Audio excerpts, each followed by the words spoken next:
തെളിയിച്ചതിന് ശേഷം പ്രാർത്ഥനയാണ്. സ്വാന്തന സംഘ. ഗോവിന്ദായ നമോ നമഃ. ഗോപസ്യ നന്ദനം യശോദാനന്ദനം വന്ദേ ദേവകീ നന്ദനം സദാ. കരുണ ചെയ്വാൻ എന്തു താമസം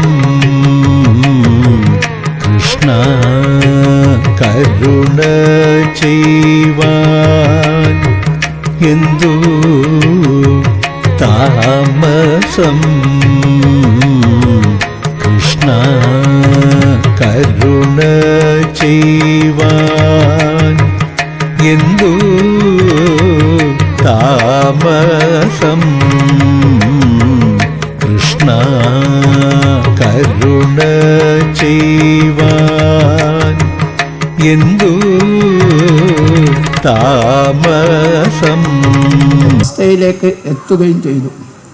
ഇനി അങ്ങോട്ടുള്ള കാര്യങ്ങളാണ് നമുക്ക് ഏറ്റവും പ്രയാസപ്പെട്ടിരിക്കുന്നത്. കാരണം മറ്റന്നാൾ മുതൽ തിങ്കളാഴ്ച മുതൽ നിത്യപൂജ തുടങ്ങുകയാണ്. നിത്യപൂജ തുടങ്ങുമ്പോഴാണ് നമ്മൾക്ക് ഇതുവരെ നമ്മൾ ഞായറാഴ്ച മാത്രമായിരുന്നു നടന്നിരുന്നത്. ഇനി നിത്യപൂജ നടക്കുമ്പോൾ ഈ കാര്യങ്ങളെല്ലാം നിത്യവും വേണം. അതുകൊണ്ട് ഇതേപോലെ തന്നെ നല്ല രീതിയിൽ സഹകരിച്ച് നമ്മുടെ ഭക്തജനങ്ങളും അതേപോലെ നിത്യവും അമ്പലത്തിൽ വന്ന് തൊഴുകയും, ഭക്തജനങ്ങളുണ്ടായാൽ മാത്രമേ അമ്പലത്തിൻ്റെ വികസനം ഉണ്ടാവൂ. അപ്പം എല്ലാവരും വന്ന് തൊഴുത് അവർക്ക് കഴിയുന്ന എന്താണെന്ന് വെച്ചാൽ അവർ സമർപ്പിച്ച് ഈ നിത്യപൂജ ക്രമം നല്ല രീതിയിൽ മുന്നോട്ട് കൊണ്ടുപോകാൻ ഞാൻ അഭ്യർത്ഥിക്കുക. നമുക്ക് ഈ വേദിയും കിട്ടിയിട്ടില്ല, സദസ്സും കിട്ടിയിട്ടില്ല. പക്ഷേ ഇന്ന് ഈ വേദിയിൽ വെച്ചിട്ട് നമ്മളുടെ ആധ്യാത്മിക സദസ്സ് നടത്താനുള്ളത് ദൈവനിയോഗമായിരിക്കാം. അതേപോലെ തന്നെ നമുക്ക് ഇന്നിവിടെ ഈ സദസ്സ് ഉദ്ഘാടനം ചെയ്യാനും മുഖ്യപ്രഭാഷണം ചെയ്യാനും വേണ്ടി ഇവിടെ എത്തിച്ചേർന്നത് യജ്ഞാചാര്യൻ കൂടിയായ തിരുവങ്ങാട് അനിൽ അവർകളാണ്. അദ്ദേഹത്തെ കുറിച്ച് നിങ്ങൾക്ക് കൂടുതൽ അറിയാം എന്നുള്ളതുകൊണ്ട് ഞാൻ കൂടുതൽ പരത്തി പറയുന്നില്ല. കേരളത്തിൽ ഒരുപാട് സ്ഥലങ്ങളിൽ ഒരുപാട് വേദികളിൽ ആധ്യാത്മിക പ്രഭാഷണം നടത്തി. നിങ്ങൾ ഓർമ്മിക്കുന്നുണ്ടാവും, ഇതിലുള്ള ഒരു നല്ല ശതമാനം ആളുകളും കഴിഞ്ഞ വർഷം കൊല്ലംപറ്റ ശ്രീ മുച്ചിലോട്ട് ഭഗവതി ക്ഷേത്രത്തിലെ നാഗപ്രതിഷ്ഠാ വാർഷികത്തിനോടനുബന്ധിച്ച് അവിടെ ശ്രീ അനിൽ തിരുവങ്ങാടിന്റെ ഒരു ആധ്യാത്മിക പ്രഭാഷണം ഉണ്ടായിരുന്നു. നാഗാരാധനയെ കുറിച്ചും മറ്റും വളരെ വിശദമായി നമുക്ക് ഇവിടുന്ന് അദ്ദേഹം സംസാരിക്കുകയുണ്ടായി. അതേപോലെ ഏതെങ്കിലും ഒരു പുതിയ വിഷയത്തെക്കുറിച്ച്, ക്ഷേത്രാചാരങ്ങളെക്കുറിച്ചും അതിന്റെ സംവിധാനങ്ങളെക്കുറിച്ചും ആധ്യാത്മിക തലത്തിൽ നമുക്ക് എത്രത്തോളം ഉയരണം എന്നതിനെ കുറിച്ചും ഒക്കെയുള്ള ഒരു നല്ല പ്രഭാഷണം ശ്രീ അനിൽ തിരുവങ്ങാട് അവരിൽ നിന്ന് നമുക്ക് പ്രതീക്ഷിക്കാം. ഞാൻ എന്റെ വാക്കുകൾ അധികം ദീർഘിപ്പിക്കുന്നില്ല. ആദ്യപൂർവ്വം നമ്മളുടെ മുഖ്യ പ്രഭാഷകനെ വേദിയിലേക്ക് സ്വാഗതം ചെയ്തു ക്ഷണിക്കുന്നു. എല്ലാവരും നാമം ചൊല്ലാറുണ്ടോ? ചൊല്ലുന്ന എത്ര വീടുകളുണ്ട്? കൈപൊക്കാമോ? ഇത്രയേ ഉള്ളൂ. അപ്പൊ ആ നാമജപത്തിന്റെ പ്രാധാന്യത്തെ കുറിച്ചിട്ടാണെന്ന് പറയുന്നത്. ഇത് ശരിക്കും മനസ്സിലാക്കി നമ്മുടെ ജീവിതത്തിൽ അത് പ്രാവർത്തികമാക്കാൻ വേണ്ടി നമുക്ക് സാധിച്ചു കഴിഞ്ഞാൽ സർവ ഐശ്വര്യങ്ങളും നമ്മുടെ ജീവിതത്തിലെ പ്രതിസന്ധികളെല്ലാം തന്നെ നമുക്ക് നീങ്ങിക്കിട്ടാൻ ആചാര്യന്മാര് നമുക്ക് പറഞ്ഞു തന്ന ഒരു എളുപ്പ വഴിയാണ് നാമജപം എന്ന് പറയുന്നത്. നമ്മുടെ ഭാഗവതത്തില് മനുഷ്യന്റെ സൃഷ്ടിയെക്കുറിച്ച് ഒരു ശ്ലോകമുണ്ട്. സൃഷ്ട്വാ പുരാണി വിവിധാനി ജയാത്മശക്തിയ വൃക്ഷാൻ സരീം സിരാൻ കഗധുഷ്ടമത്സ്യാൻ തിഷ്ടേരദുഷ്ടഹൃദയ ഭൃഷം വിധായ ബ്രഹ്മാവലോകം മുതമാപദേവ എന്ന് പറയുന്ന ശ്ലോകം. അതായത് ഈ പ്രപഞ്ചശക്തി, ആ പ്രപഞ്ചത്തിന്റെ ശക്തി കൊണ്ട് തന്നെ ആ പ്രപഞ്ചശക്തി സരീം സിരാൻ ഖഗദംഷ്ട മത്സ്യാൻ വൃക്ഷങ്ങളെയും ഇഴജന്തുക്കളെയും അതേപോലെ തന്നെ മത്സ്യത്തെയും കൂർത്തുമൂർത്ത പല്ലുകളുള്ള ജന്തുക്കളെയും എല്ലാം സൃഷ്ടിച്ചു. അങ്ങനെ സൃഷ്ടിച്ച സമയത്ത് ഈ പ്രപഞ്ചത്തിന് ആനന്ദമുണ്ടായില്ലത്രേ, സന്തോഷമുണ്ടായില്ല എന്നാണ് പറയുന്നത്. അങ്ങനെ ഇരിക്കുന്ന സമയത്താണ് സൃഷ്ടിയെക്കുറിച്ച് അറിയാൻ കഴിവുള്ള മനുഷ്യനെ സൃഷ്ടിച്ച സമയത്താണ് ആ പ്രകൃതി ശക്തി ആനന്ദത്തിൽ ആറാടിയത് എന്ന് പറയാം. ഇപ്പൊ മനുഷ്യന്റെ സൃഷ്ടിയെക്കുറിച്ച് മലയാളത്തിന്റെ ഭക്തകവിയായിട്ടുള്ള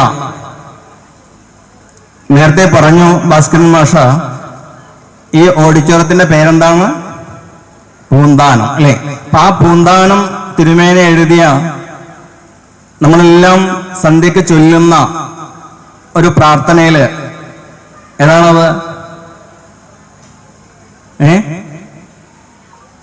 ഏതാണ്? ഉറക്കെ പറയും.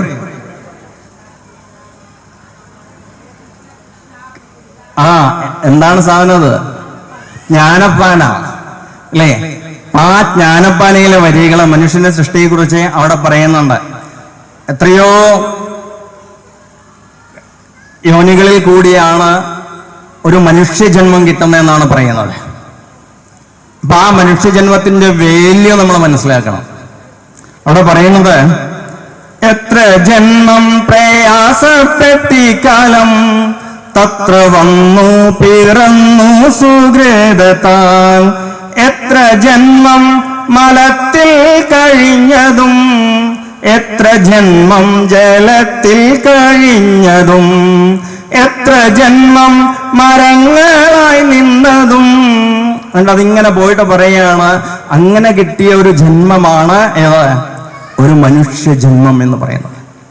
ആ മനുഷ്യജന്മത്തിന്റെ ആ ഒരു മൂല്യം നമ്മൾ തിരിച്ചറിയാതെ പോകരുത്.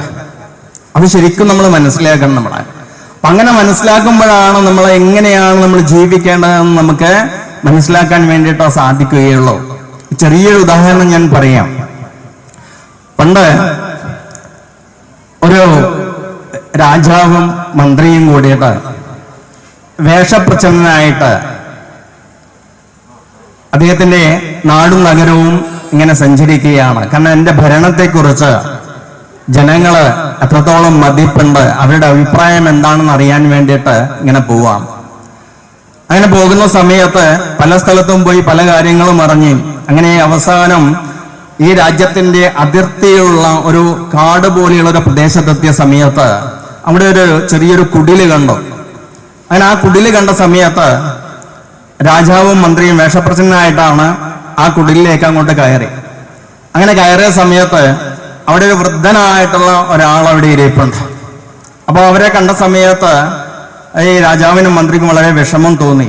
അദ്ദേഹത്തിനോട് ചോദിച്ചു, ഇങ്ങനെയാണ് ജീവിതമൊക്കെ മുന്നോട്ട് പോകുന്നത് എന്ന് ചോദിച്ച സമയത്ത് അദ്ദേഹം പറഞ്ഞു, ഞാൻ ഈ കാട്ടിലെ മരം വെട്ടിയിട്ട് അത് വെട്ടി കീറി കൽക്കരിയാക്കിയിട്ട് ആ കൽക്കരി കൊണ്ടാണ് ഞാൻ ജീവിക്കുന്നത് എന്ന് പറഞ്ഞു.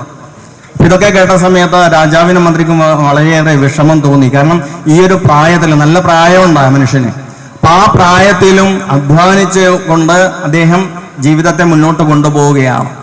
അപ്പൊ ഇതൊക്കെ കേട്ട സമയത്ത് രാജാവ് പറഞ്ഞു, നിങ്ങളൊരു കാര്യം ചെയ്യൂ, ഇനി ഇങ്ങനൊന്നും ചെയ്യണ്ട, നിങ്ങൾ താമസിക്കുന്ന ഈ വീടിന്റെ തൊട്ട അപ്പുറത്തുള്ള ആ പറമ്പ് മുഴുവനും തന്നെ ഈ രാജാവിന്റെ വകയുള്ള ആ കൊട്ടാരത്തിന്റെ വകയാണ്, അത് മുഴുവനും നിങ്ങൾ എടുത്തോളൂ, അതിൽ മുഴുവനും തന്നെ ചന്ദനമരമാണുള്ളത്, ആ ചന്ദനമരം മുഴുവനും തന്നെ നിങ്ങൾ എടുത്തോളൂ, എന്നിട്ട് സുഖമായിട്ട് നിങ്ങൾ ജീവിച്ചോളൂ എന്ന് പറഞ്ഞു. ശ്രദ്ധിക്കുന്നുണ്ടോ നിങ്ങൾ? ഇവിടെ ശ്രദ്ധിക്കണേ എല്ലാവരും. അപ്പം നിങ്ങൾ എടുത്തോളൂ, എന്നിട്ട് നിങ്ങൾ സുഖമായിട്ട് ജീവിച്ചോളൂ എന്ന് പറഞ്ഞു. അപ്പൊ അദ്ദേഹത്തിന് സന്തോഷമായി. അങ്ങനെ രാജാവും മന്ത്രിയും തിരിച്ചു കൊട്ടാരത്തിലേക്ക് പോയി. വീണ്ടും ഒരു 3-4 വർഷം കഴിഞ്ഞ് ഈ രാജാവും മന്ത്രിയും വീണ്ടും വേഷപ്രച്ഛന്നനായിട്ട് തന്റെ ഭരണം എങ്ങനെയുണ്ടെന്ന് അറിയാൻ വേണ്ടിയിട്ട് വീണ്ടും നാടും നഗരമൊക്കെ ചുറ്റി അവസാനം എത്തിയത് ഈ ഒരു കുടിലിന്റെ അടുത്താണ്. അപ്പോഴിവർക്ക് ഓർമ്മ വന്നു, ഇങ്ങനെ ഒരു വൃദ്ധനുണ്ടായിരുന്നല്ലോ, അദ്ദേഹം ഇപ്പോഴും ഉണ്ടോ എന്ന് അന്വേഷിക്കാൻ വേണ്ടിയിട്ട് വീണ്ടും അവിടത്തേക്ക് കയറിയ സമയത്ത് വൃദ്ധൻ അവിടെയുണ്ട്. അപ്പൊ ആ വൃദ്ധനോട് ചോദിച്ചു, ഇപ്പോഴെങ്ങനെയുണ്ട് ജീവിതം? ഓ, സുഖമായിട്ട് പോകുന്നു എന്ന് പറഞ്ഞു. അപ്പോ ഞാൻ അന്ന് തന്നിരിക്കുന്ന ആ മരമൊക്കെ ഉണ്ടല്ലോ, അതൊക്കെ അവിടെ ഉണ്ടോ? എങ്ങനെയാണ് നിങ്ങളുടെ ജീവിതം മുന്നോട്ട് പോകുന്നത് എന്ന് ചോദിച്ച സമയത്ത് വൃദ്ധൻ പറഞ്ഞു, ഞാൻ ആ മരങ്ങളൊക്കെ തന്നെയും വെട്ടിയെടുത്ത് കീറി ചെറിയ കഷ്ണങ്ങളാക്കി കൽക്കരിയാക്കിയിട്ട് വിറ്റിട്ടാണ് ഞാൻ ജീവിക്കുന്നതെന്ന് പറയും. മനസ്സിലായോ കഥ? എന്താ അതിന്റെ അർത്ഥം? ആ ചന്ദനത്തിന്റെ മൂല്യം പോലും അറിയാതെ വൃദ്ധനെ പോലെയാണ് നമ്മൾ, അല്ലേ? ഒരു മനുഷ്യജന്മത്തിന്റെ ആ ഒരു മനുഷ്യജന്മം കിട്ടിയിട്ട് അതിന്റെ മൂല്യം അറിയാതെ നമ്മൾ പോകരുത്. നമ്മൾ ശരിക്കും ആ മൂല്യത്തെ നമുക്ക് മനസ്സിലാക്കാൻ വേണ്ടിയിട്ട് നമുക്ക് സാധിക്കണം എന്ന് പറയാണ്. അപ്പൊ അങ്ങനെ നമ്മളത് മനസ്സിലാക്കി ജീവിക്കുമ്പോഴാണ് അത് അർത്ഥവത്തായിട്ട് മാറുന്നത്. എന്താ മനുഷ്യൻ എന്ന് പറഞ്ഞാൽ അർത്ഥം? നിങ്ങളൊക്കെ മനുഷ്യന്മാരല്ലേ? ആണോ?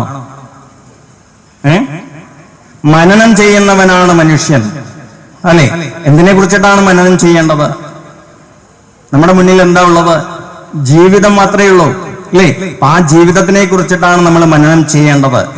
യോഗവസിഷ്ഠത്തില് രാമനോട് വസിഷ്ഠ മഹർഷി പറയുന്നുണ്ട്, മനനം ചെയ്യാത്തവൻ ചത്തതിനൊക്കുമേ ജീവിച്ചിരിക്കലും എന്നാണ് പറയുന്നത്. അപ്പൊ മനനം ചെയ്യണം. മനനം ചെയ്യുന്നവനാണ് മനുഷ്യൻ എന്ന് പറയുന്നത്. ആ മനുഷ്യന്റെ എല്ലാ കാര്യങ്ങളും, ഉത്സവങ്ങളായാലും ആഘോഷങ്ങളായാലും എല്ലാം തന്നെ നമ്മൾ ആഘോഷിക്കുന്ന സമയത്ത് വേദം ചോദിക്കുന്ന ഒരു ചോദ്യമുണ്ട്. എന്ന ചോദ്യം, എന്തിനാണ് ഈ ആഘോഷം? ഇതാണ് ചോദ്യം. എന്തിനാണ് ഈ ആഘോഷം? അപ്പൊ അവിടെ വേദം ഉത്തരം പറയുന്നുണ്ട്. എന്താ ഉത്തരം? ഇപ്പൊ നമ്മുടെ കുട്ടികളോട് ചോദിച്ചു കഴിഞ്ഞാൽ ഇതിനെ ആഘോഷം അടിച്ചു പൊളിക്കണം എന്ന് പറയാം നമ്മളെ, അല്ലേ? ഇവിടെ വേദം പറയാണ് മനുഷ്യനാവുക. എന്താ പറയുന്നത്? മനുഷ്യനാവുക എന്നാണ് പറയുന്നത്. അപ്പൊ നമ്മളൊക്കെ മനുഷ്യനല്ലേ? മനുഷ്യനായോ നമ്മള്? അയ്യോ, ആണോ അല്ലയോ? സംശയമാണ്, അല്ലേ? കാരണം മനുഷ്യനാവുക എന്ന് പറയാം. എന്താ മനുഷ്യനാവുക എന്ന് പറഞ്ഞാല്? കാരണം രാമായണത്തിൽ പറയുന്നുണ്ട്, വാൽമീകി രാമായണത്തില് വാൽമീകി മഹർഷി നാരദനോട് ചോദിക്കുന്ന ഒരു ചോദ്യമുണ്ട്. കോനോസ്മിൻ സബ്രതേ ലോകെ ഗുണവാൻ വീര്യവാൻ ധർമ്മജ്ഞശ്ച കൃതജ്ഞശ്ച എന്ന് പറഞ്ഞ 16 ഗുണങ്ങൾ ഇങ്ങനെ നിരത്തി എണ്ണിയിട്ട് പറഞ്ഞു, ഈ 16 ഗുണങ്ങളുള്ള ഒരു വ്യക്തി ഇന്നും ജീവിച്ചിരിപ്പുണ്ടോ? അങ്ങനെയുള്ള ഒരാളെ കുറിച്ച് പറയാൻ വേണ്ടിയിട്ട് സാധിക്കുമോ എന്ന് വാൽമീകി മഹർഷി നാരദ മഹർഷിയോട് ചോദിച്ച സമയത്ത് പറഞ്ഞു, 16 അല്ല, അതിന്റെ എത്രയോ ഇരട്ടി ഗുണങ്ങളുള്ള ആള് ഇന്നും ജീവിച്ചിരിപ്പുണ്ട് എന്ന് പറഞ്ഞുകൊണ്ടാണ് രാമനെ കുറിച്ച് അവിടെ പറയുന്നത്. അപ്പൊ ഒരു മനുഷ്യനാകണമെങ്കിൽ എന്ത് വേണം? ആ ധാർമ്മിക മൂല്യങ്ങളെ ഉൾക്കൊണ്ടുകൊണ്ട് നമുക്ക് ജീവിതത്തിൽ നമ്മൾ വളരുന്ന സമയത്താണ് നമ്മൾ യഥാർത്ഥത്തിൽ ആരായിട്ട് മാറുന്നത്? ഒരു മനുഷ്യനായിട്ട് നമ്മൾ മാറുന്നത്. അപ്പൊ നമുക്കറിയാം, പത്രങ്ങളൊക്കെ നോക്കി കഴിഞ്ഞാൽ നമ്മൾ തന്നെ ചില വാർത്തകൾ കണ്ടാൽ നമ്മൾ തന്നെ ചോദിക്കും, ഇവരൊക്കെ മനുഷ്യനാണോ എന്നുള്ളത്, അല്ലേ? അപ്പൊ ആ ഒരു നല്ല മനുഷ്യനായിട്ട് നമുക്ക് മാറണമെങ്കിൽ ഈ ധാർമ്മിക മൂല്യങ്ങൾ ഉൾക്കൊണ്ടുകൊണ്ട് നമ്മൾ ജീവിക്കണം. നമ്മളെ സത്യസന്ധത, കരുണ, ദയ, ഇല്ലേ? ഇതേപോലുള്ള കാര്യങ്ങൾ ഉൾക്കൊണ്ട് ജീവിക്കുമ്പോഴാണ് നമ്മൾ യഥാർത്ഥത്തിൽ ആരായിട്ട് മാറുന്നത്? നല്ലൊരു മനുഷ്യനായിട്ട് നമുക്ക് മാറാൻ വേണ്ടിയിട്ട് നമുക്ക് സാധിക്കുന്നത്. പണ്ട് കാലത്ത് ഈ യുഗങ്ങൾ പറയില്ലേ, സത്യയുഗം, ത്രേതായുഗം, ദ്വാപരയുഗം, കലിയുഗം, അല്ലേ? അപ്പൊ ആ സത്യയുഗത്തിൽ എന്ന് വെച്ച് കഴിഞ്ഞാൽ തപസ്സിനാണ് ഏറ്റവും പ്രാധാന്യം. സത്യസന്ധത, തപസ്, ഇതിനൊക്കെയാണ് ഏറ്റവും പ്രാധാന്യം. പിന്നീട് അത് ത്രേതായുഗത്തിലേക്ക് വരുന്ന സമയത്ത് യാഗം, യജ്ഞം, അങ്ങനെയുള്ള കാര്യങ്ങളൊക്കെയായി. ദ്വാപരയുഗത്തിലേക്ക് വരുന്ന സമയത്ത് ദേവപൂജാദികള്, അതേപോലെയുള്ള കാര്യങ്ങൾക്കാണ് അന്ന് പ്രാധാന്യമുള്ളത്. ഇപ്പം ഏതാണ് യുഗം? കലിയുഗമാണ്. കലിയുഗത്തിൽ എന്താണ് പ്രാധാന്യം? നാമജപത്തിനാണ് പ്രാധാന്യം. നിങ്ങൾ വലിയ കാര്യങ്ങളൊന്നും ചെയ്യണ്ട, നിങ്ങളെന്നും മാത്രം ചെയ്താൽ മതി, നാമം ചൊല്ലിയാൽ മതി. പക്ഷെ ആ നാമം ചൊല്ലുന്ന സമയം, നമ്മളൊക്കെ ചൊല്ലാറുണ്ട് നാമം, ഇല്ലേ? പക്ഷെ ആ നാമം ചൊല്ലുന്ന സമയത്ത് എങ്ങനെ നാമം ചൊല്ലണം എന്ന് പറയുന്നുണ്ട്. എങ്ങനെയാ ചൊല്ലേണ്ടത്? നമ്മളെങ്ങനെയാ ചൊല്ലാറ് നാമം, അല്ലേ? നമ്മളിങ്ങനെ വായിക്കൊരു വ്യായാമം വേണ്ടിയിട്ട് നമ്മൾ ഇങ്ങനെ ചൊല്ലും, നാരായണവും നമോ നാരായണവും നമോ നാരായണവും. പക്ഷെ നമ്മുടെ പഞ്ചേന്ദ്രിയങ്ങളൊക്കെ എവിടെയായിരിക്കും? നാരായണനിലല്ല ഉണ്ടാവുന്നത്, ഇല്ലേ? അവിടെ പോകുന്ന നാരായണനിലും നാരായണിയിലൊക്കെ ആയിരിക്കും നമ്മുടെ പഞ്ചേന്ദ്രിയങ്ങള്.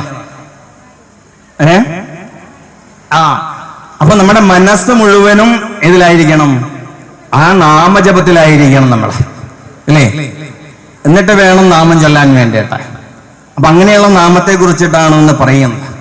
അപ്പൊ ഒരു ഭക്തനെ സംബന്ധിച്ചിടത്തോളം ഭഗവാന്റെ നാമം ചൊല്ലുക എന്ന് പറയുന്നത് അദ്ദേഹത്തിന് ഏറ്റവും മധുരതരമായിട്ട് അദ്ദേഹത്തിന് തോന്നും. നമ്മൾ നല്ലൊരു മധുരമുള്ള ഒരു കാഡ്ബറീസ് അല്ലെങ്കിൽ നല്ലൊരു ചോക്ലേറ്റ് നമ്മൾ കഴിക്കുന്ന സമയത്ത് നമ്മളിങ്ങനെ കഴിക്കുക, ഒറ്റയടിക്ക് കഴിക്കുമോ? ഇല്ല, അതിങ്ങനെ നുണച്ച് നമ്മൾ ഇറക്കും, അല്ലേ? അതേപോലെയാണ് ഒരു ഭക്തനെ സംബന്ധിച്ചിടത്തോളം നാമം ചൊല്ലുക എന്ന് പറയുന്നത് അത്രത്തോളം മധുരതരമായിട്ടുള്ളതാണ് ഭക്തന്റെ നാമജപം എന്ന് പറയുന്നത്. അപ്പൊ ഈ ഭക്തൻ ആരാണ്? ആരാ ഭക്തൻ? നിങ്ങളൊക്കെ ഭക്തന്മാരാ? ആണോ? ഭക്തന്മാരാണ്? ഞാൻ പറയുന്നല്ല, ആണോ? ശരി. അപ്പൊ ഇവിടെ പറയുന്നത് എന്താണ്? ഭക്തൻ എന്ന് പറഞ്ഞാല് നാരദഭക്തി സൂത്രത്തിൽ പറയുന്നത് സാ തസ്മിൻ പരമപ്രേമരൂപ, പരമമായുള്ള പ്രേമം ആരോട്? ഭഗവാനോട്, അല്ലേ? അപ്പൊ ആ ഭഗവാനോടുള്ള പരമമായിട്ടുള്ള പ്രേമമുള്ള ആളാണ് ആര്? ഭക്തൻ എന്ന് പറയുന്നത്, അല്ലേ? ഭഗവാന്റെ ഒന്നാന്തരം ഭക്തനാണ് ആര്? കുചേലൻ, അല്ലേ? കുചേലൻ ഭഗവാനെ കാണാൻ വേണ്ടിയിട്ട് പോകുന്നുണ്ട്. ആരാ പറഞ്ഞേക്കുന്നത്? ഭാര്യ പറഞ്ഞേക്കുന്നത്. എന്തിനു വേണ്ടിയിട്ട്? നമ്മുടെ ദാരിദ്ര്യമാണ്, ആ ദാരിദ്ര്യം നീക്കാൻ വേണ്ടിയിട്ട്, അല്ലേ? ഭഗവാനോട് പറഞ്ഞാൽ മതി എന്നാ പറയുന്നത്. എന്നിട്ട് കുചേലൻ അവിടെ പോയിട്ട് പറഞ്ഞോ? ഇല്ല. എന്തായി പറയാതിരുന്നത്? കാരണം ഭഗവാനോടുള്ള ആ പരമമായ പ്രേമത്തിൽ ഭഗവാനോടൊന്നും ചോദിക്കാൻ വേണ്ടിയിട്ട് ആർക്ക് സാധിച്ചില്ല? കുചേലന് സാധിച്ചിട്ടില്ല. ഭഗവാനെ കണ്ട് ലോകമൊക്കെ പറഞ്ഞ്, അല്ലേ, എല്ലാ കാര്യങ്ങളും ചെയ്ത് പടിക്ക് പുറത്തിറങ്ങിയ സമയത്താണ് ഓർമ്മ വരുന്നത്, അല്ലേ? അല്ല, ഭാര്യ ഇങ്ങനെയാണെന്നുള്ളൊന്ന് പറഞ്ഞു വെച്ചത്, അല്ലേ? ഞാനൊന്നും ചോദിച്ചില്ലല്ലോ. പടി തൊട്ടു തൊഴുതു ഞാൻ നടയിറങ്ങിയിടവേ മറന്നൊരാ കഥ വീണ്ടും മനസ്സിലെത്തി. ഏത് കഥ? കാരണം എങ്ങനെയാണോ ഭാര്യ എന്നെ പറഞ്ഞത് ആ കഥ. അപ്പൊ ആ ഭഗവാൻ എല്ലാം മറന്നുപോയി ആ സ്നേഹത്തിൽ. അതാണ് പരമമായുള്ള പ്രേമം. നമ്മൾ എന്തിനാണോ എവിടെ പോയിട്ട് തൊഴുന്നത്? ഞാൻ തൊഴുന്നത് ഭഗവാനെ എനിക്ക് അത് തരണേ ഇത് തരണേ എന്ന് പറയാൻ വേണ്ടിയിട്ട്, അല്ലേ? കാരണം ഒരു കാരണവശാലും നമ്മളത് പറയരുത്. കാരണം ക്ഷേത്രം എന്ന് പറയുന്നത് അവിടെ യാചിക്കാനുള്ള സ്ഥലമല്ല. കാരണം ഊർജത്തിന്റെ ഒരു സംഭരണിയാണ് ക്ഷേത്രം എന്ന് പറയുന്നത്. അപ്പൊ ആ മെഡിറ്റേഷനിൽ ധ്യാനാവസ്ഥയിൽ നിൽക്കുന്ന ആ ഒരു സ്ഥിതിയിലാണ് ക്ഷേത്രം ഉള്ളത്. അവിടെ പോയിരുന്ന് നമ്മൾ എന്ത് ചെയ്യണം? നമ്മളും ആ ധ്യാനാവസ്ഥയിലേക്ക് ഉയരണം. നമ്മളെ ആ ഊർജത്തെ നമ്മുടെ ഉള്ളിലേക്ക് ആഗിരണം ചെയ്യാൻ നമുക്ക് സാധിക്കണം. അങ്ങനെ സാധിക്കണമെങ്കിൽ നമ്മുടെ ഉള്ളിൽ എങ്ങനെയായിരിക്കണം? ശുദ്ധമായിരിക്കണം.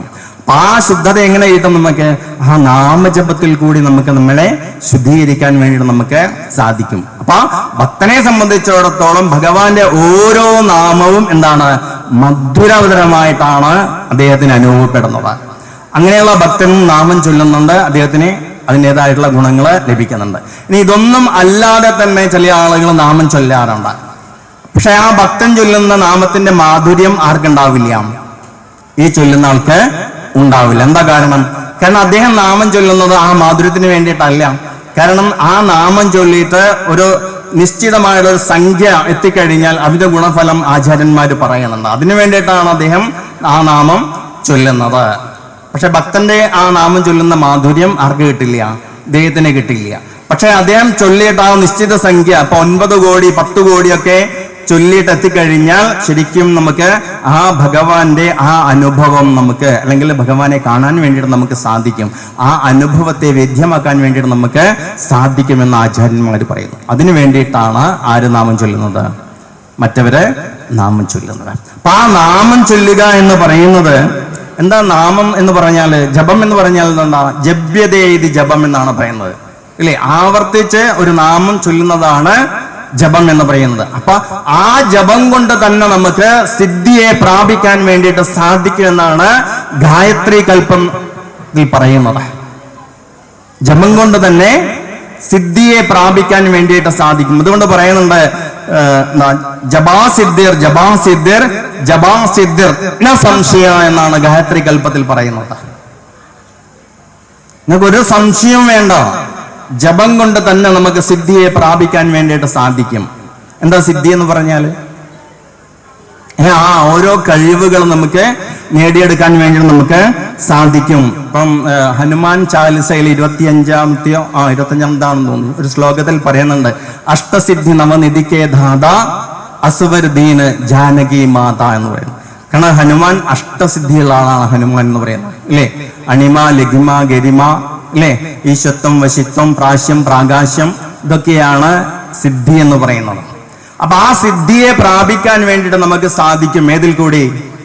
ഈ നാമജപത്തിൽ കൂടി സാധിക്കും എന്നാണ് പറയുന്നത്. അപ്പൊ നാമജപത്തിൽ കൂടി തന്നെ നമുക്ക് ഈ ഒരു കഴിവിനെ പ്രാപിക്കാൻ വേണ്ടിയിട്ട് നമുക്ക് സാധിക്കും എന്ന് പറയാം. അതുകൊണ്ട് ഒരു സംശയം നിങ്ങൾക്ക് വേണ്ട എന്നാണ് ഗായത്രി കൽപ്പത്തിൽ പറയുന്നത്. അതുകൊണ്ടാണ് ആചാര്യന്മാർ ഉറപ്പിച്ച് പറയുന്നത് ജപാസിദ്ധിർ ജപാസിദ്ധിർ ജപാസിദ്ധിർ ന സംശയ എന്ന് പറയുന്നത്. ഏറ്റവും വലിയ സിദ്ധി എന്ന് പറഞ്ഞാൽ എന്താണ്? ഏറ്റവും വലിയ സിദ്ധി എന്താണ്? ജ്ഞാനസിദ്ധിയാണ്, അല്ലേ? അപ്പൊ ജ്ഞാനസിദ്ധി എന്ന് പറഞ്ഞാൽ ആ ഈശ്വരനെ പ്രാപിക്കുവാൻ, സിദ്ധമാക്കുവാൻ ജപമാണ് മാർഗമെന്ന് ആ ഗായത്രി കൽപ്പത്തിൽ പറയുന്നു. അപ്പൊ ഏറ്റവും വലിയ സിദ്ധി എന്ന് പറയുന്നത് ജ്ഞാനസിദ്ധിയാണ്. ആ ജ്ഞാനസിദ്ധിയാണ് നമുക്ക് നേടേണ്ടത്. അത് ജപത്തിൽ കൂടി നേടിയെടുക്കാൻ വേണ്ടിയിട്ട് സാധിക്കുമെന്നാണ് ഗായത്രി കൽപ്പത്തില് ആചാര്യന്മാര് പറയുന്നത്. അപ്പൊ ജപം എന്നുള്ളത് എത്ര അക്ഷരമാണ്? 2 അക്ഷരമാണ് ജപം എന്ന് പറയുന്നത്, ഇല്ലേ? അപ്പൊ ആ ജപത്തില് 2 അക്ഷരം ഏതൊക്കെയാണ്? ജായും പായും. അപ്പൊ എന്താണ് ജ, എന്താണ് പ എന്ന് നമ്മൾ മനസ്സിലാക്കണം. ജഗാരോ ജന്മവിച്ഛേദ പകാരോ പാപനാശന തസ്മാത് ജപ ഇതി പ്രോക്തോ ജന്മപാപ വിനാശക എന്നാണ് പറയുന്നത്. ഏതിൽ പറയുന്നു? നമുക്ക് എത്ര പുരാണങ്ങളുണ്ട്? 18 പുരാണങ്ങൾ, അല്ലേ? ആ 18 പുരാണങ്ങളിൽ വിശേഷപ്പെട്ട പുരാണമാണ് അഗ്നിപുരാണം എന്ന് പറയുന്നത്. ആ അഗ്നിപുരാണത്തിലാണ് പറഞ്ഞിരിക്കുന്നത് ജഗാരോ ജന്മവിച്ഛേദ പകാരോ പാപനാശന തസ്മാത് ജപ ഇതി പ്രോക്തോ ജന്മപാപ വിനാശക എന്നാണ് പറയുന്നത്. എന്താ അതിന്റെ അർത്ഥം? നമ്മുടെ ജ എന്ന് പറയുന്നത് ജനന മരണ ചക്രത്തിൽ നിന്ന് നമ്മെ രക്ഷിക്കുന്നതാണ് ജപത്തിലെ ജ എന്ന് പറയുന്ന അക്ഷരം. മനസ്സിലാവുന്നുണ്ടോ? എന്താ ജ എന്ന് പറഞ്ഞാല്? എന്താ ജ എന്ന് പറഞ്ഞാല്? ജനന മരണ ചക്രങ്ങളിൽ നിന്ന് നമ്മെ രക്ഷിക്കുന്നതാണ് ജപത്തിലെ ജ എന്ന് പറയുന്നത്. കാരണം ജനന മരണ ചക്രം എന്ന് പറഞ്ഞാൽ ജനിക്കുക, വീണ്ടും മരിക്കുക, ഇങ്ങനെ ഒരു സൈക്ലിംഗ് ആണ്, അല്ലേ? അതിൽ നിന്ന് നമുക്ക് മോചനമില്ല, അതിങ്ങനെ പോകും, അല്ലേ? അത് തന്നെയാണ് നമ്മുടെ ശങ്കരാചാര്യ സ്വാമികള് ഭജഗോവിന്ദത്തില് നല്ല മാന്തരം ഒരു വരി പറയുന്നുണ്ട്. ഏതാണ്? പുനരഭിജനനം പുനരഭിമരണം പുനരഭിജനനീ ജഡരേ ശയനം ഇഹ സംസാരേ ബഹുദുസ്താരേ കൃപയാ പാലയാ പാഹി മുരാരേ ഭജ ഗോവിന്ദം ഭജ ഗോവിന്ദം ഗോവിന്ദം ഭജ മൂഢമധേ. എന്താ പറയുന്നത്? ഏതാണ്ട് കുഴിയിലേക്ക് വെക്കാനായിട്ടുള്ള ഒരാള്, അല്ലെ, കാലെടുത്ത് വെക്കാനുള്ള ഒരാള്, അദ്ദേഹം ഈ ഗ്രാമർ ഇങ്ങനെ കാണാപാടായിട്ട് ഇങ്ങനെ പഠിക്കുകയാണ്. അങ്ങനെ പഠിക്കുന്ന ഒരാളോടാണ് ഭഗവാൻ ശങ്കരാചാര്യ സ്വാമികൾ പറയുന്നത്, ഈ കാലത്ത്, മരണകാലത്ത് ഇതൊന്നും നിന്നെ രക്ഷിക്കുകയില്ല, അതുകൊണ്ട് നീ എന്ത് ചെയ്യൂ? ഗോവിന്ദനെ ഭജിക്കൂ എന്നാണ് പറയുന്നത്. അപ്പൊ നമ്മുടെ ജനന മരണ ചക്രങ്ങളിൽ നമുക്ക് രക്ഷ വേണമെങ്കിൽ, അല്ലെങ്കിൽ ആ സാക്ഷാത്കാരം നേടണമെങ്കിൽ എന്ത് വേണം? ജപം നമ്മുടെ മനസ്സിലുണ്ടായിരിക്കണം. ആ ജപത്തിന്റെ ജ എന്ന് പറയുന്നത് ഇതാണ് സൂചിപ്പിക്കുന്നതെന്നാണ് ആചാര്യന്മാര് പറയുന്നത്. പിന്നെ രണ്ടാമത്തെ അക്ഷരം ഏതാണ്? പ എന്ന് പറയാം. പ എന്ന് പറഞ്ഞാൽ നമ്മുടെ എല്ലാ പാപങ്ങളെയും, അല്ലെ, ഉന്മൂലനം ചെയ്യുന്നതാണ് ജപത്തിലെ പ എന്ന് പറയുന്ന അക്ഷരം. അപ്പൊ ജന്മപാപങ്ങൾ ഇല്ലാതാക്കുന്ന കർമ്മം എന്തോ അതാണ് ജപം എന്ന് പറയുന്നത്. എന്താ ജപം എന്ന് പറഞ്ഞാല്? ഒന്ന് പറയൂ, ഉറക്കെ പറയൂ. ജന്മപാപങ്ങൾ ഇല്ലാതാക്കുന്ന കർമ്മമെന്തോ അതിനെയാണ് ജപം എന്ന് പറയുന്നത്. കാരണം ഇത് ഈ പ്രഭാഷണം കഴിയുമ്പോഴേക്ക് നിങ്ങൾ ഏതാണ്ട് ഈ ഒരു കാര്യം പഠിച്ചിരിക്കണം. നിങ്ങൾ അവിടുന്ന് പോകുമ്പോൾ വെറുതെ കേട്ടിട്ട് പോയാൽ പോരാ. അപ്പൊ ജന്മപാപങ്ങൾ ഇല്ലാതാക്കുന്ന കർമ്മമാണ് ജപം എന്ന് പറയുകയാണെങ്കിൽ ആ ജപം എപ്പോഴെങ്കിലും ചെയ്താൽ മതിയോ? നമ്മുടെ ജീവിതത്തില് ഒഴിച്ചുകൂടാൻ പാടില്ലാത്തതാണ് ജപം എന്നാണ് ആചാര്യന്മാര് പറയുന്നത്. കാരണം ജന്മപാപത്തെ ഇല്ലാതാക്കുന്ന കർമ്മമാണ്. അപ്പൊ ഒരിക്കലും അതെന്ത് ചെയ്യാൻ വേണ്ടി പാടില്ല, മാറ്റിവെക്കാൻ വേണ്ടിയിട്ട് പാടില്ല എന്ന് ആചാര്യന്മാരെ പറയുകയാണ്. അതുമാത്രമല്ല, പിന്നെ പറയുന്നത് എന്താണ്? അതിഗംഭീരമായിട്ടുള്ള യോഗ പദ്ധതികളിൽ ഒന്നാണ് ജപം എന്ന് പറയുന്നത്. എത്ര ഉപനിഷത്തുണ്ട് നമുക്ക്?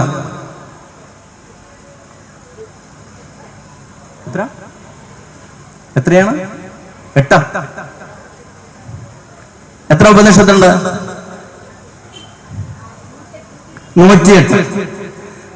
1000 ചില്ലറയുണ്ട്. പക്ഷെ എങ്കിലും നമുക്കിപ്പോ ലഭ്യമായിട്ടുള്ള ഉപനിഷത്ത് എന്ന് പറയുന്നത് 108 ഉപനിഷത്താണ്. അപ്പൊ ആ 108 ഉപനിഷത്തുകളില് അതിലെ ഏറ്റവും പ്രാധാന്യമുള്ള ഒരു ഉപനിഷത്താണ് യോഗശിഖോപനിഷത്ത് എന്ന് പറയുന്നത്.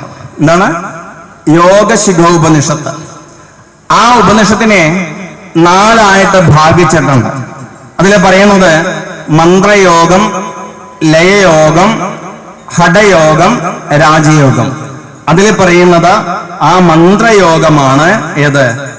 ജപം എന്ന് പറയുന്നത്. അതുകൊണ്ടാണ് യോഗ പദ്ധതിയും കൂടിയാണ് എന്ന് ആചാര്യന്മാര് പറയുന്നുണ്ട്. അപ്പം നമ്മൾ ഭഗവത്ഗീത എടുത്തു നോക്കിക്കഴിഞ്ഞാല് എത്ര അധ്യായമുണ്ട് ഭഗവത്ഗീതയില്? 18 അധ്യായം അല്ലേ? ഏതാ തുടക്കം? അല്ല, തുടക്കം ഏത് യോഗാണ്? ആദ്യത്തെ യോഗ ഏതാണ്? അത് കഴിഞ്ഞാല് അതായത് അതേത് യോഗാണ്? ഫസ്റ്റത്തെ ലെസൺ ഏതാണ്? അർജുന യോഗ അല്ല, എന്താ? അർജുന വിഷാദ യോഗം അല്ലേ? അതാണ് തുടങ്ങുന്നത്. അത് തുടങ്ങി പിന്നെ സാഖ്യയോഗം, കർമ്മയോഗം, ഭക്തിയോഗം, ജ്ഞാനയോഗം, കർമ്മയോഗം, അങ്ങനെ പോകുന്നുണ്ട്. അങ്ങനെ 18 യോഗ പദ്ധതികൾ അതിലുണ്ട്. അതിൽ ഏതിൽ കൂടി പോയി കഴിഞ്ഞാലും നമുക്ക് നമ്മുടെ ലക്ഷ്യത്തിലേക്ക് എത്താൻ വേണ്ടിയിട്ട് സാധിക്കും. അതുകൊണ്ട് ഭഗവത്ഗീതയിൽ തന്നെ പറയുന്നുണ്ട്, ആകാശാൽ പതിതം തോയം യഥാ ഗച്ഛതി സാഗരം സർവദേവ നമസ്കാരം കേശവം പ്രതിഗച്ഛതേ. ആകാശത്തിൽ നിന്ന് പതിക്കുന്ന മഴത്തുള്ളികള് എങ്ങനെയാണ് തോടുകളായും ചാലുകളായും എല്ലാം ഒഴുകിയിട്ട് സാഗരത്തിൽ എത്തുന്നത്, അതേപോലെ നീ ഏതേത് രൂപത്തില് ഭഗവാനെ പ്രാപിച്ചാലും അവസാനം നീ ആ ലക്ഷ്യത്തിലാണ് നീ എത്തിച്ചേരുന്നത് എന്ന് പറയാം. അപ്പോ 1-ാം തരം യോഗ പദ്ധതി കൂടിയാണ് ഏത്? ജപം എന്ന് പറയുന്നത്. തീർന്നില്ല. ഭഗവത്ഗീതയില് 10-ാം അധ്യായത്തിൽ 25-ാമത്തെ ശ്ലോകത്തിൽ പറയുന്നുണ്ട്, ഭഗവാൻ തന്നെ പറയുന്നുണ്ട്, യജ്ഞാനാം ജപയജ്ഞോസ്മി. ഞാൻ യജ്ഞങ്ങളില് ആരാണ്? ജപയജ്ഞം ഞാനാണ് എന്ന് ആര് പറയുന്നു? ഭഗവാൻ പറയുന്നു. മനസ്സിലാവുന്നുണ്ടോ? ആരാണ്? യജ്ഞങ്ങളിൽ ജപയജ്ഞം ഞാനാണ് എന്ന് ഭഗവാൻ പറയുന്നു. അപ്പൊ നമുക്കറിയാം എത്രയോ യജ്ഞങ്ങളുണ്ട്. ലക്ഷക്കണക്കിന് രൂപ വിലമതിക്കുന്ന ദ്രവ്യങ്ങൾ ഉപയോഗിച്ച് ചെയ്യുന്ന യജ്ഞങ്ങള്, യാഗങ്ങളൊക്കെ ഉണ്ട് അല്ലേ? പക്ഷെ അതൊന്നും ഞാനാണെന്ന് പറയുന്നില്ല ഭഗവാൻ. ഏതാന്ന് പറയുന്നത്? ആ ജപയജ്ഞം ഞാനാണ് എന്ന് പറയാം. അപ്പൊ അങ്ങനെയുള്ള ഒരു ഭഗവാനെ നമുക്ക് വഴികാട്ടിയായിട്ടുണ്ടാകുന്ന സമയത്ത് നമ്മളൊന്നും ഭയക്കേണ്ട കാര്യമില്ല. ഇതിൽ തന്നെ പിടിക്കണം. നമുക്ക് ആ ജപത്തെ നമുക്ക് മുറുകെ പിടിക്കാൻ വേണ്ടിയിട്ട് നമുക്ക് സാധിക്കണം. അപ്പൊ ആ ജപം എന്ന് പറയുന്ന സമയത്ത് നമുക്ക് ഇഷ്ടമുള്ള, അപ്പം നമുക്ക് 33 കോടി ദേവതമാരുണ്ടെന്നാണ് പറയുന്നത് അല്ലേ? അതിൽ ഏതെങ്കിലും ഒരു നാമത്തെ നമുക്ക് ഉച്ചരിക്കാം. നമ്മുടെ ഇഷ്ടമുള്ള, നമ്മുടെ മനസ്സിനെ ഇണങ്ങുന്ന ഒരു നാമത്തെ നമ്മൾ എടുത്തുകൊണ്ട് ആ നാമത്തെ തന്നെ നമുക്ക് എന്ത് ചെയ്യണം? ജപിച്ചുകൊണ്ട് മുന്നോട്ട് പോകാൻ വേണ്ടിയിട്ട് സാധിക്കണം. ഇപ്പൊ സന്ധ്യാസമയത്ത് നമ്മൾ വിളക്ക് വെച്ച് കഴിഞ്ഞാൽ നമുക്ക് ലളിതാ സഹസ്രനാമം, വിഷ്ണു സഹസ്രനാമം, അറിയാവുന്ന നാമങ്ങളൊക്കെ ചൊല്ലാം. അതിലൊന്നും പ്രശ്നമില്ല. പക്ഷെ എപ്പോഴും നമ്മളെ കൂടെ കൊണ്ടു നടക്കേണ്ട ഒരു നാമം നമുക്ക് ഉണ്ടായിരിക്കണം. അതൊരു നാമത്തെ നമ്മൾ പിടിക്കണം. അതെന്താണ്? അതത് നമ്മുടെ രക്ഷാ കവചമായിട്ടത് മാറും. അപ്പൊ നമുക്ക് നമ്മുടെ ശരീരത്തിൽ ഓറ എന്ന് പറയുന്ന സംഭവം ഉണ്ട്, അറിയാം? കൂറയല്ല കേട്ടോ, എന്താണ് ഓറ എന്ന് പറയുന്നത്? അപ്പൊ നമ്മുടെ ഈ ഭഗവാന്റെയോ അല്ലെങ്കിൽ നമ്മുടെ ഗുരുക്കന്മാരുടെ ഫോട്ടോ കണ്ടു കഴിഞ്ഞാൽ അതിന്റെ പുറകിൽ ഇങ്ങനെ ഒരു പ്രകാശവലയം ഉണ്ടാവും, ഇല്ലേ? ആ പ്രകാശവലയം നമുക്ക് എല്ലാവർക്കും ഉണ്ട് പ്രകാശവലയം. പക്ഷെ നമ്മുടെ പ്രകാശവലയം എന്തായിരിക്കും? നേർത്തതായിരിക്കും. കാരണം നമ്മൾ സാധനാ പദ്ധതികളൊന്നും ചെയ്യുന്നില്ല എന്നുണ്ടെങ്കിൽ അത് നേർത്തതായിരിക്കും. എന്നാൽ സാധനാ പദ്ധതികളൊക്കെ ചെയ്യുന്ന ഒരാളാണെങ്കിൽ അതെന്തായും നല്ല ബലവത്തായിട്ട് നിൽക്കും. അപ്പൊ നമുക്കതൊരു രക്ഷാ കവചമായിട്ട് മാറും. അപ്പൊ ഈ നാമജപം തന്നെ നമുക്ക് എന്തായും? നമ്മളെ രക്ഷിക്കുന്ന ഒരു കവചമായിട്ട് മാറും. അതുകൊണ്ട് ഒരു നാമം തന്നെ നമുക്ക് കൊണ്ടു നടക്കാൻ വേണ്ടിയിട്ട് സാധിക്കണം. ഇന്ന് ഞാൻ വന്നിട്ട് ഇവിടെ പറയുകയാണ്, രാമനാമമാണ് ഏറ്റവും പ്രധാനപ്പെട്ടത്, നല്ല ബലവത്തായിട്ടുള്ളത് രാമനാമമാണ്. കാരണം നിങ്ങൾക്കറിയില്ലേ, ആ രാമനാമം ചൊല്ലിയിട്ടാണ്, രാമനാമം എഴുതിയിട്ടാണ് സേതുബന്ധനം, ആ കല്ലില് രാമാന്ന് എഴുതിയിട്ടാണ് ആ സമുദ്രത്തില് കല്ല് ഇട്ട സമയത്താണ് കല്ലൊക്കെ എന്ത് ചെയ്യുന്നത്? പൊങ്ങിക്കിടക്കുന്നത്, ഇല്ലേ? ഇപ്പൊ രാമൻ പോലും വിചാരിച്ചു എന്റെ പേരല്ലേ എഴുതുന്നത്, ഇല്ലേ? അപ്പൊ ഞാൻ പേരൊന്നും എഴുതണ്ട, ഞാനൊരു കല്ലിട്ട് കഴിഞ്ഞാൽ എന്ത് പറ്റും? അവിടെ നിൽക്കുമെന്ന് വിചാരിച്ച് രാമൻ തന്നെ എന്ത് ചെയ്തു? ഒരു കല്ലെടുത്ത് വെള്ളത്തിലിട്ടു. കല്ലെന്തായി പോയി? താണുപോയി. അപ്പൊ ആകെ ഒരു വിഷമം തോന്നി രാമന്. രാമൻ ഒന്ന് ഇടവും വലമൊക്കെ നോക്കി, ആരെങ്കിലും കണ്ടോന്ന്. കണ്ടാൽ മോശമല്ലേ? കാരണം തന്റെ പേരെഴുതിയിട്ടാണ് ഈ വാനരന്മാരൊക്കെ തന്നെയും ഈ കല്ല് സമുദ്രത്തിൽ ഇടുന്നത്, അതൊക്കെ പൊങ്ങിക്കിടക്കുകയാണ്. അപ്പൊ ഞാനെടുത്തൊരു കല്ല് സമുദ്രത്തിലേക്ക് ഇട്ട സമയത്ത് അത് താണുപോയി. അപ്പൊ ഒരു എന്തായി? ഒരു വല്ലായ്മ ഉണ്ടായി രാമന്, ഇല്ലേ? രാമനൊന്ന് അങ്ങോട്ടും ഇങ്ങോട്ടും നോക്കി. അപ്പൊ പുറകിൽ ആയിരുന്നു? ഹനുമാൻ സ്വാമി കണ്ടു. ഹനുമാൻ സ്വാമി കണ്ടപ്പോൾ വല്ലാതൊരു വിഷമമായി രാമന്. അപ്പൊ ആ രാമന്റെ വിഷമം മാറ്റാൻ വേണ്ടിയിട്ടാണ് ഹനുമാൻ സ്വാമി അവിടെ ഒരു ബുദ്ധി ഉപയോഗിച്ചു. എന്താ പറഞ്ഞത്? ഭഗവാനെ അങ്ങ് കൈവിട്ട് കഴിഞ്ഞാൽ എല്ലാം വെള്ളത്തിലാകുമെന്ന് പറയും. അങ്ങനെ അവിടെ ഭഗവാനെ രക്ഷിച്ചു ആര്? ഹനുമാൻ സ്വാമി. അതാണ് ബുദ്ധിർബലം യശോധൈര്യം നിർഭയത്വമരോഗത അജാഡ്യം വാക്പടുത്വം ച ഹനുമത് സ്മരണാത് ഭവേ. അല്ലേ? അവിടെ ഹനുമാന്റെ ബുദ്ധി പ്രയോഗിക്കുകയാണ് ചെയ്തിരിക്കുന്നത്. ശക്തിയുണ്ട്. അതുകൊണ്ടാണ് ആ രാമ എന്ന് എഴുതിയ ആ കല്ല് പോലും ആ സമുദ്രത്തില് പൊങ്ങിക്കിടക്കുന്നത് എന്ന് പറയാണ്. ഞാനിത് പറഞ്ഞു കഴിഞ്ഞാൽ നാളെ ഹരീഷൻ നമ്പൂതിരി വന്നിട്ട് പറയുകയാണ്, ദേവിയുടെ നാമുണ്ടല്ലോ അതിഗംഭീരമാണ്, അതിനാണ് ഏറ്റവും പവർഫുൾ ആയിട്ടുള്ള നാമമാണ് എന്നൊക്കെ പറഞ്ഞാൽ നാളെ നിങ്ങൾ ചിന്തിക്കും, ഇതുവരെ രാമ എന്നല്ല ചൊല്ലി, ഇപ്പം തിരുമേനി വന്നിട്ട് ഇങ്ങനെയാണല്ലോ പറയുന്നത്. അപ്പോൾ ഒരു കാര്യം ചെയ്യാം, എന്നാൽ നാളെ മുതൽ ദേവിയുടെ നാമം അങ്ങ് ചൊല്ലാമെന്ന് വിചാരിക്കാം. അങ്ങനെ ഒരു കാരണവശാലും അത് മാറ്റാൻ വേണ്ടി പാടില്ല. നിങ്ങൾക്ക് നിങ്ങളുടെ മനസ്സിന് ഇഷ്ടപ്പെട്ട നാമം ഏതാണോ അത് തന്നെ ജീവിതത്തിലുടനീളം നിങ്ങൾ കൊണ്ടു നടക്കണം. അപ്പോഴാണ് നമുക്ക് ആ സിദ്ധിയെ പ്രാപിക്കാൻ വേണ്ടിയിട്ട് സാധിക്കൂ എന്നാണ് പറയുന്നത്. അപ്പോ ഇവിടെ പറഞ്ഞു കൊണ്ടുവന്നത് ഈ യോഗങ്ങളെല്ലാം തന്നെ നമുക്ക് നാമജപത്തിൽ കൂടി നമുക്ക് നേടിയെടുക്കാൻ വേണ്ടിയിട്ട് നമുക്ക് സാധിക്കുമെന്നാണ് പറയുന്നത്. അപ്പോൾ ജപത്തിന് എത്രമാത്രം പ്രാധാന്യമുണ്ട് എന്നാണ് ആചാര്യന്മാരെ ഈ വരികളിൽ കൂടി തന്നെ നമ്മളോട് പറയുന്നത്. പിന്നെ നമ്മൾ നോക്കേണ്ടത് ഈ ജപം എന്ന് പറയുന്നത് 2 അക്ഷരമാണ്, അല്ലെ? ജ എന്ന് പറയുന്ന പ എന്ന അക്ഷരമാണ് ജപം എന്ന് പറയുന്നത്. ഈ അക്ഷരങ്ങൾക്ക് എന്താണ് ഇത്ര വലിയ പ്രാധാന്യം ഉള്ളത് എന്ന് നമുക്ക് നോക്കാം. അപ്പൊ എന്ത് വിശേഷമാണ് ഈ അക്ഷരങ്ങൾക്കുള്ളത്?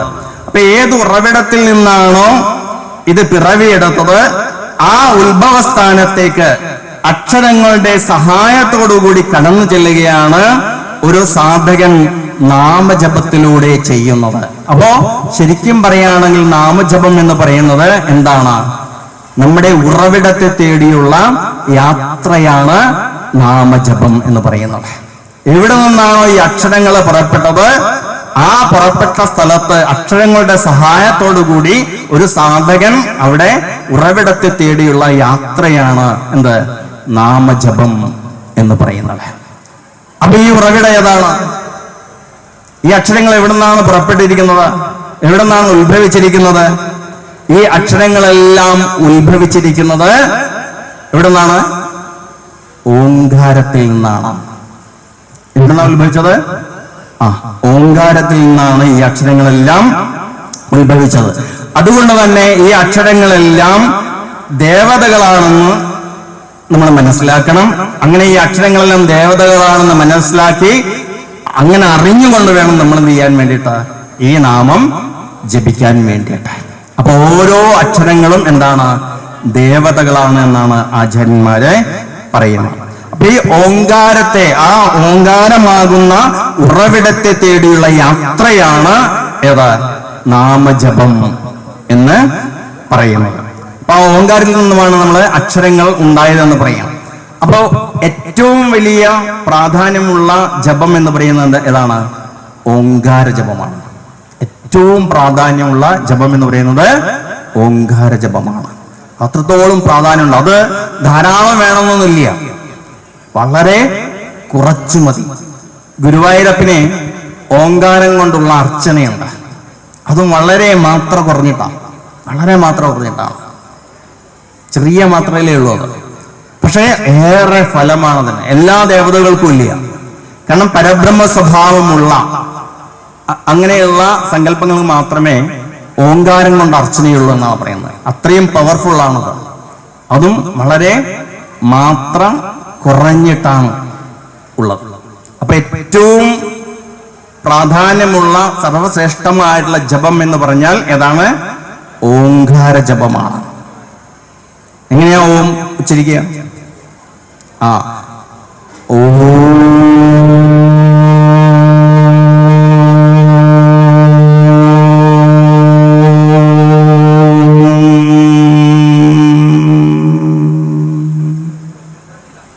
ഇങ്ങനെ വേണം ഉച്ചരിക്കാൻ വേണ്ടിയിട്ട്.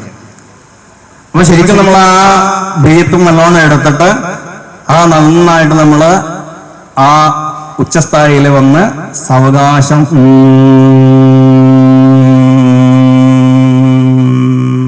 അങ്ങനെ ലയിപ്പിച്ചെടുക്കണം. അതിൽ നമ്മളിങ്ങനെ ലയിച്ചു ചേരാൻ വേണ്ടിയിട്ട് നമുക്ക് സാധിക്കണം. നമ്മൾ അറിയാതെ അതിലേക്ക് ലയിച്ചു പോകും. അതാണ് ഓങ്കാര ജപത്തിന്റെ മഹത്വം എന്ന് പറയുന്നത്. അത്രയും മഹത്വം ഉണ്ടാവും. അങ്ങനെയുള്ള ഓങ്കാര ജപം ഒരു 3, 5, 7 പ്രാവശ്യം ചൊല്ലിയാൽ തന്നെ നമുക്ക് വളരെ വലുതാണ്. ചില ആളുകളുണ്ട്, നിങ്ങൾ അയ്യോ പുറത്തു പോയിട്ട് വരുന്ന ആൾക്കാരായിരിക്കും, സന്ധ്യാസമയായോ ഒന്ന് വിളക്കത്തിക്കണല്ലോ, ജപിച്ചിട്ടില്ല എന്ന് പറഞ്ഞ് ഓടി വന്ന് അല്ലെ ഒന്ന് പൈപ്പടിയും കാലൊക്കെ ഒന്ന് ഇങ്ങനെ കഴുകിയിട്ട് വേഗം പോയിട്ട് ഒരു തിരിയും കത്തി ചോദിച്ചിട്ട് രാമ രാമ രാമ രാമ എന്ന് ചൊല്ലും. അങ്ങനെ ചൊല്ലിയോണ്ട് കാര്യമുണ്ടോ? അതിങ്ങനെ നമ്മൾ പറയാറില്ല, ഒരു വഴിപാട് പോലെ ചെയ്യുന്നെന്ന് മാത്രമേ ഉള്ളൂ. അങ്ങനെ ചെയ്തിട്ടൊരു കാര്യമില്ല. ശരിക്കും നമ്മൾ വന്ന് ഇനി കാലുമുഖം കഴുകി കുളിക്കുകയാണെങ്കിൽ അത് കഴിഞ്ഞ്, ദാഹിക്കുന്നുണ്ടെങ്കിൽ വെള്ളം കുടിച്ച്, വിശക്കുന്നുണ്ടെങ്കിൽ ഭക്ഷണം കഴിച്ച് സ്വസ്ഥമായിട്ടിരുന്ന് നമുക്ക് ചെയ്യാൻ വേണ്ടിയിട്ട് നമുക്ക് സാധിക്കണം. അപ്പോഴാണ് ജപം അതിൻ്റെ ആ രീതിയിലേക്ക് ഉണർന്നു വരുന്നുണ്ടാവും. അല്ലാതെ നമ്മളതിങ്ങനെ ചെയ്യുന്നത് നമ്മളെന്തോ ഒന്ന് വഴിപാട് പോലെ ഒപ്പിക്കാൻ വേണ്ടിയിട്ട് നമ്മൾ ചെയ്യുന്നുണ്ട്, ഒരു ഗുണവും അതിന് ഉണ്ടാവില്ല. അപ്പൊ അതുകൊണ്ട് ജപം നമ്മൾ ജപിക്കുന്ന സമയത്ത് ശരിക്കും നമ്മുടെ മനസ്സെങ്ങനെയായിരിക്കണം, ശാന്തമായിരിക്കണം മനസ്സ്. അപ്പൊ ആ സ്വസ്ഥമായി ഇരുന്നു കൊണ്ട് വേണം നമ്മളത് ചെയ്യാൻ വേണ്ടിയിട്ട്. അങ്ങനെ ചെയ്യുമ്പോഴാണ് അതിന്റെ ഗുണഫലം നമുക്ക് അനുഭവിക്കാൻ വേണ്ടിയിട്ട് നമുക്ക് സാധിക്കൂ എന്ന് പറയാണ്. അപ്പോ ഈ പുരാണത്തില് ഒരു കഥയുണ്ട്. എന്താ കഥ?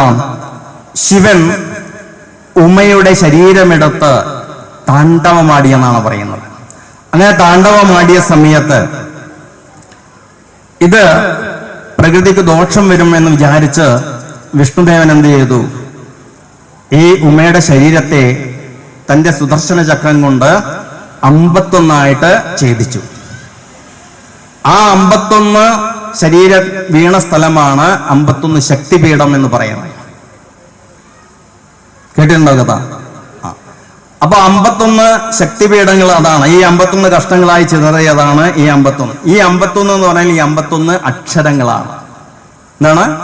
51 അക്ഷരങ്ങൾ. അപ്പൊ നമ്മൾ വിചാരിക്കും ഈ ഉമ ഏതാണെന്ന് വിചാരിക്കും.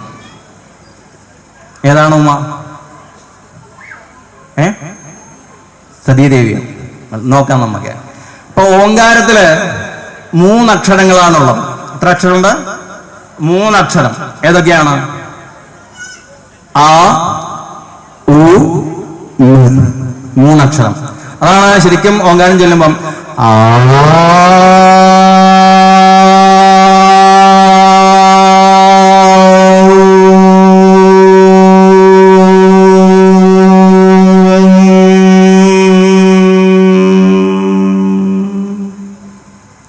ഇതാണോ അഹങ്കാരം? അപ്പോ അകാരം എന്ന് പറയുന്നത് അനന്തശക്തി എന്ന് പറയുന്നത്. അകാരം അനന്തശക്തിയും ചൗകാരം ഉഗ്രതേജസാം മകാരം മഹതാം രൂപം ഓങ്കാര രൂപ നമോ നമഃ എന്നാണ് പറയുന്നത്. അകാരം എന്ന് പറഞ്ഞാൽ അനന്തശക്തിയാണ്. എത്രയാണ് നമുക്ക് നിർവചിക്കാൻ വേണ്ടിയിട്ട് നമുക്ക് സാധിക്കില്ല. ഉകാരം ഉഗ്ര തേജസ്സാം എന്നാണ് പറയുന്നത്. ഇപ്പൊ ഈ ബൾബ് നമുക്ക് കണ്ണുകൊണ്ട് നോക്കാൻ വേണ്ടിയിട്ട് സാധിക്കും, പക്ഷെ ആ ഉഗ്രമായുള്ള തേജസ് നമുക്ക് നോക്കാൻ വേണ്ടിയിട്ട് സാധിക്കില്ല, അത്രയും തേജസ്സുള്ള. മകാരം മഹതാം രൂപം, ആ രൂപത്തെ നിർവചിക്കാൻ വേണ്ടിയിട്ട് നമുക്ക് സാധിക്കില്ല എന്നാണ് പറയുന്നത്. അതാണ് ഓങ്കാരം എന്ന് പറയുന്നത്. അപ്പൊ ഈ ഉമ എന്താണ്? ആ ഉമയെ നമ്മൾ എടുത്തു നോക്കുന്ന സമയത്ത് നമുക്ക് മനസ്സിലാകും, ആ ഓങ്കാരം ഒന്ന് തിരിച്ചിട്ട് കഴിഞ്ഞാൽ ആരെ കിട്ടും? നമുക്ക് ഉമയെ കിട്ടും. ഏതാണ്? ഉ അധികം മ അധികം ആ, ആരായി? ഉമയായി. അപ്പൊ ഉമ എന്ന് പറയുന്നത് എന്താണ്? പ്രണവം തന്നെയാണ് ഉമ എന്ന് പറയുന്നത്. മൂലനാദമായ പ്രണവത്തെ സൃഷ്ടിയാകുന്ന അക്ഷരങ്ങളാൽ വ്യാപിപ്പിച്ചു ഭഗവാൻ വിഷ്ണു എന്നർത്ഥം. അങ്ങനെയുള്ള പ്രണവത്തിൽ നിന്ന് തന്നെയാണ് ഈ 51 അക്ഷരങ്ങള് ഉണ്ടായിട്ടുള്ളത്. ആ പ്രണവം എല്ലായ്പ്പോഴും ഈ പ്രപഞ്ചത്തിൽ എന്നുണ്ട് അലയടിക്കുന്നുണ്ട്. ഈ പ്രപഞ്ചത്തിൽ മാത്രമല്ല നമ്മുടെ ഉള്ളിലും എന്ത് ചെയ്യുന്നുണ്ട്? അലയടിക്കുന്നുണ്ട്. പക്ഷെ നമ്മൾ അറിയുന്നില്ല എന്ന് മാത്രം. എന്തുകൊണ്ടാണ് നമ്മൾ അറിയാത്തത്? നമ്മൾ അറിയാതെ എന്തുകൊണ്ടാണ്? നമ്മുടെ ഉള്ളില് എന്താ ഉള്ളത്? കാമക്രോധ ലോഭ മോഹ മതമത്സരങ്ങളുണ്ടോ നമ്മുടെ ഉള്ളില്? അല്ലേ? അതുകൊണ്ട് നിറച്ചിരിക്കുകയാണ് നമ്മുടെ ഹൃദയമൊക്കെ തന്നെയും, അല്ലേ? അപ്പൊ അതുകൊണ്ടാണ് ഈ ഒരു ശബ്ദത്തെ അല്ലെങ്കിൽ ഈ ഒരു ഓങ്കാരത്തിന്റെ സ്പന്ദനത്തെ നമ്മൾ അറിയാതെ പോകുന്നത്. അപ്പൊ അതിനൊക്കെ എടുത്ത് നമ്മൾ വെളിയിലേക്ക് ഇട്ട് ആ ശുദ്ധമായുള്ള ബോധത്തിൽ നമ്മൾ ഇരിക്കുമ്പോഴും നമുക്കും ആ ഒരു സ്പന്ദനത്തെ മനസ്സിലാക്കാൻ വേണ്ടിയിട്ട് നമുക്ക് സാധിക്കും. അപ്പൊ ഈ പ്രപഞ്ചത്തിൽ എന്തൊക്കെയുണ്ടോ അതൊക്കെ തന്നെയും ആരുടെ ഉള്ളിലുണ്ട്? നമ്മുടെ ഉള്ളിലുണ്ട്, ഇല്ലേ? ആ പരമാത്മാവിന്റെ ഭാഗമാണ് നമ്മളെല്ലാവരും, ഇല്ലേ? ആ പരമാത്മാവിന്റെ ഭാഗമാണ് ഈ ഇരിക്കുന്ന ജീവാത്മാക്കളെല്ലാം തന്നെ. ആ പരമാത്മാവിന് എന്തൊക്കെ ഗുണങ്ങളുണ്ടോ ആ ഗുണങ്ങളെല്ലാം തന്നെ ആർക്കുണ്ടായിരിക്കണം? നമുക്കുണ്ടായിരിക്കണം. ഉണ്ടോ? ഉണ്ടോ നിങ്ങൾക്ക്? ഉണ്ടോ? ഇല്ല, ഇല്ലേ? എന്തുകൊണ്ടാണ് ഇല്ലാതെ? കാരണം ഇല്ലാതിരിക്കാൻ കാരണം നമ്മുടെ അജ്ഞതയാണ്. അപ്പൊ ആ അജ്ഞതയെ നീക്കാൻ വേണ്ടിയിട്ട് നമുക്ക് സാധിക്കണം. അജ്ഞത നീക്കാൻ എന്തുകൊണ്ടേ സാധിക്കൂ? ജ്ഞാനം കൊണ്ടേ സാധിക്കൂ, അല്ലേ? ഇപ്പൊ ഒരു റൂമിൽ ഇരുട്ടാണെങ്കിൽ നമ്മൾ ഇരുട്ടെന്ന് പറഞ്ഞുകൊണ്ട് ആ റൂമിൽ ഇരുട്ട് മാറുമോ? ഇല്ല. പക്ഷെ ഒരു കൈത്തിരി കത്തിച്ചാൽ ആ ഇരുട്ട് മാറും. അപ്പൊ നമ്മുടെ ഉള്ളിലിരിക്കുന്ന ആ ഓങ്കാരത്തിന്റെ ആ സ്പന്ദനത്തെ അറിയണമെങ്കിൽ നമ്മുടെ ഉള്ളെന്തായിരിക്കണം? ശുദ്ധമായിരിക്കണം. അപ്പൊ ആ ഉള്ള ശുദ്ധമാകണമെങ്കിൽ എന്ത് വേണം? എപ്പോഴും നമ്മുടെ ഉള്ളിൽ ആ നാമജപം നടന്നുകൊണ്ടേയിരിക്കണം എന്നാണ് പറയുന്നത്, ഇല്ലേ? അപ്പൊ ആ നാമജപം നമ്മുടെ ഉള്ളിൽ നടന്നുകൊണ്ടിരുന്നു കഴിഞ്ഞാൽ നമുക്ക് ആ സ്പന്ദനത്തെ അറിയാൻ വേണ്ടിയിട്ട് നമുക്ക് സാധിക്കും. അപ്പൊ നമ്മുടെ ഉള്ളിലുള്ള ശക്തിയെ തന്നെ നമുക്ക് തിരിച്ചറിയാൻ വേണ്ടിയിട്ട് നമുക്ക് സാധിക്കുന്നതാണ് ഏത്? നാമജപം എന്ന് പറയുന്നത്. നമ്മുടെ ഉള്ളിൽ ശക്തിയുണ്ട്, പക്ഷെ ആ ശക്തിയെ നമുക്ക് അറിയില്ല. പക്ഷേ പലപ്പോഴും നിങ്ങൾ മനസ്സിലാക്കാത്തൊരു കാര്യമുണ്ട്. ഇപ്പൊ നന്നായിട്ട് പനിച്ചു എന്ന് വിചാരിക്കാം. ഒന്ന് ബെഡിൽ നിന്ന് എഴുന്നേൽക്കാൻ പോലും നമുക്ക് സാധിക്കാത്ത വിധം നമ്മൾ പനിച്ചു കിടക്കുകയാണ്. വീട്ടിൽ ആരുമില്ല, നല്ല ദാഹമുണ്ട്, ഒരു ഗ്ലാസ് വെള്ളം വേണം. എന്ത് ചെയ്യും? നമ്മൾ തന്നെ നമ്മുടെ ഉള്ളിൽ നിന്നൊരു ശക്തിയെ എടുത്ത്, അല്ലേ, മെല്ലെ ബെഡിൽ നിന്ന് എഴുന്നേറ്റ് അടുക്കളയിൽ പോയിട്ട് ഒരു ഗ്ലാസ് വെള്ളം എടുത്ത് കുടിച്ച് മെല്ലെ അവിടെ വന്നിട്ട് നമ്മൾ കിടക്കും. ആരാ നിങ്ങളെ എഴുന്നേൽപ്പിച്ചത്? ആരാ നിങ്ങൾ എവിടം വരെ കൊണ്ടുപോയത്? തിരിച്ചു കൊണ്ടുവന്നത് ആരാണ്? നിങ്ങളുടെ ഉള്ളിലുള്ള ആ ശക്തിയാണ്. ഈ ലോകശക്തിയെ ഉണർത്തുന്നതിന് വേണ്ടിയിട്ടാണ് ആചാര്യന്മാര് ഓരോ പദ്ധതികൾ നമ്മുടെ മുന്നിൽ വെച്ചിരിക്കുന്നത്. അത് ലളിതമായൊരു പദ്ധതിയാണ് ഏത്? നാമജപം എന്ന് പറയുന്നത്. അപ്പൊ നമ്മുടെ ഉള്ളിൽ തന്നെ ശക്തിയുണ്ട്. അതിനാണ് നാഗാരാധന എന്ന് പറയുന്നത്. നാഗാരാധനയില് നമ്മൾ ആരാധിക്കുന്നത് എന്താണെന്ന് ശരിക്കും പറയാൻ നമ്മുടെ ഉള്ളിലുള്ള കുണ്ടലിനി ശക്തിയെ തന്നെയാണ് നമ്മൾ ആരാധിക്കുന്നത്. ആ കുണ്ടലിനി എന്ന് പറയുന്നത് മൂലാധാരത്തില് 7 ചുറ്റോളം ഇങ്ങനെ ചുറ്റിക്കിടക്കുന്ന പാമ്പ് എങ്ങനെയാണോ ഇങ്ങനെ ചുറ്റിയിട്ട് നിൽക്കുന്നത്, അതേപോലെ ചുറ്റിക്കിടക്കുന്ന ഒരു ശക്തിയുണ്ട്. ആ ശക്തിയെ ഉണർത്തുന്നതിന് വേണ്ടിയിട്ടാണ് നമ്മൾ എന്ത് ചെയ്യുന്നത്? ഈ ആരാധനകളൊക്കെ തന്നെയും നമ്മൾ നാഗാരാധനയിൽ പ്രധാനപ്പെട്ട നടത്തുന്നത് ഈ ശക്തിയെ ഉണർത്തുന്നതിന് വേണ്ടിയിട്ടാണ്. അപ്പൊ നമുക്കറിയാം, ശിവന്റെ കഴുത്തിൽ നോക്കിക്കഴിഞ്ഞാൽ അല്ലേ, ശിവന്റെ തലയിൽ പാമ്പുണ്ട്, കഴുത്തിൽ പാമ്പുണ്ട് അല്ലേ. 9 തരം സർപ്പങ്ങള് ശിവന്റെ കഴുത്തിൽ നമുക്ക് കാണാൻ വേണ്ടിയിട്ട് സാധിക്കും. 9 ശക്തികളാണത്. അപ്പൊ നമ്മുടെ ഉള്ളിലുള്ള ആ ശക്തിയെ നമുക്ക് തന്നെ ഉണർത്താൻ വേണ്ടിയിട്ട് നമുക്ക് സാധിക്കണം. അതിനാണ് നമ്മൾ എന്ത് ചെയ്യുന്നത്? ഈ നാമം നമ്മളെ ജപിച്ചുകൊണ്ടേയിരിക്കുന്നത്. ഇന്ന് നമ്മുടെ മനസ്സിന് ദൗർബല്യമാണ്.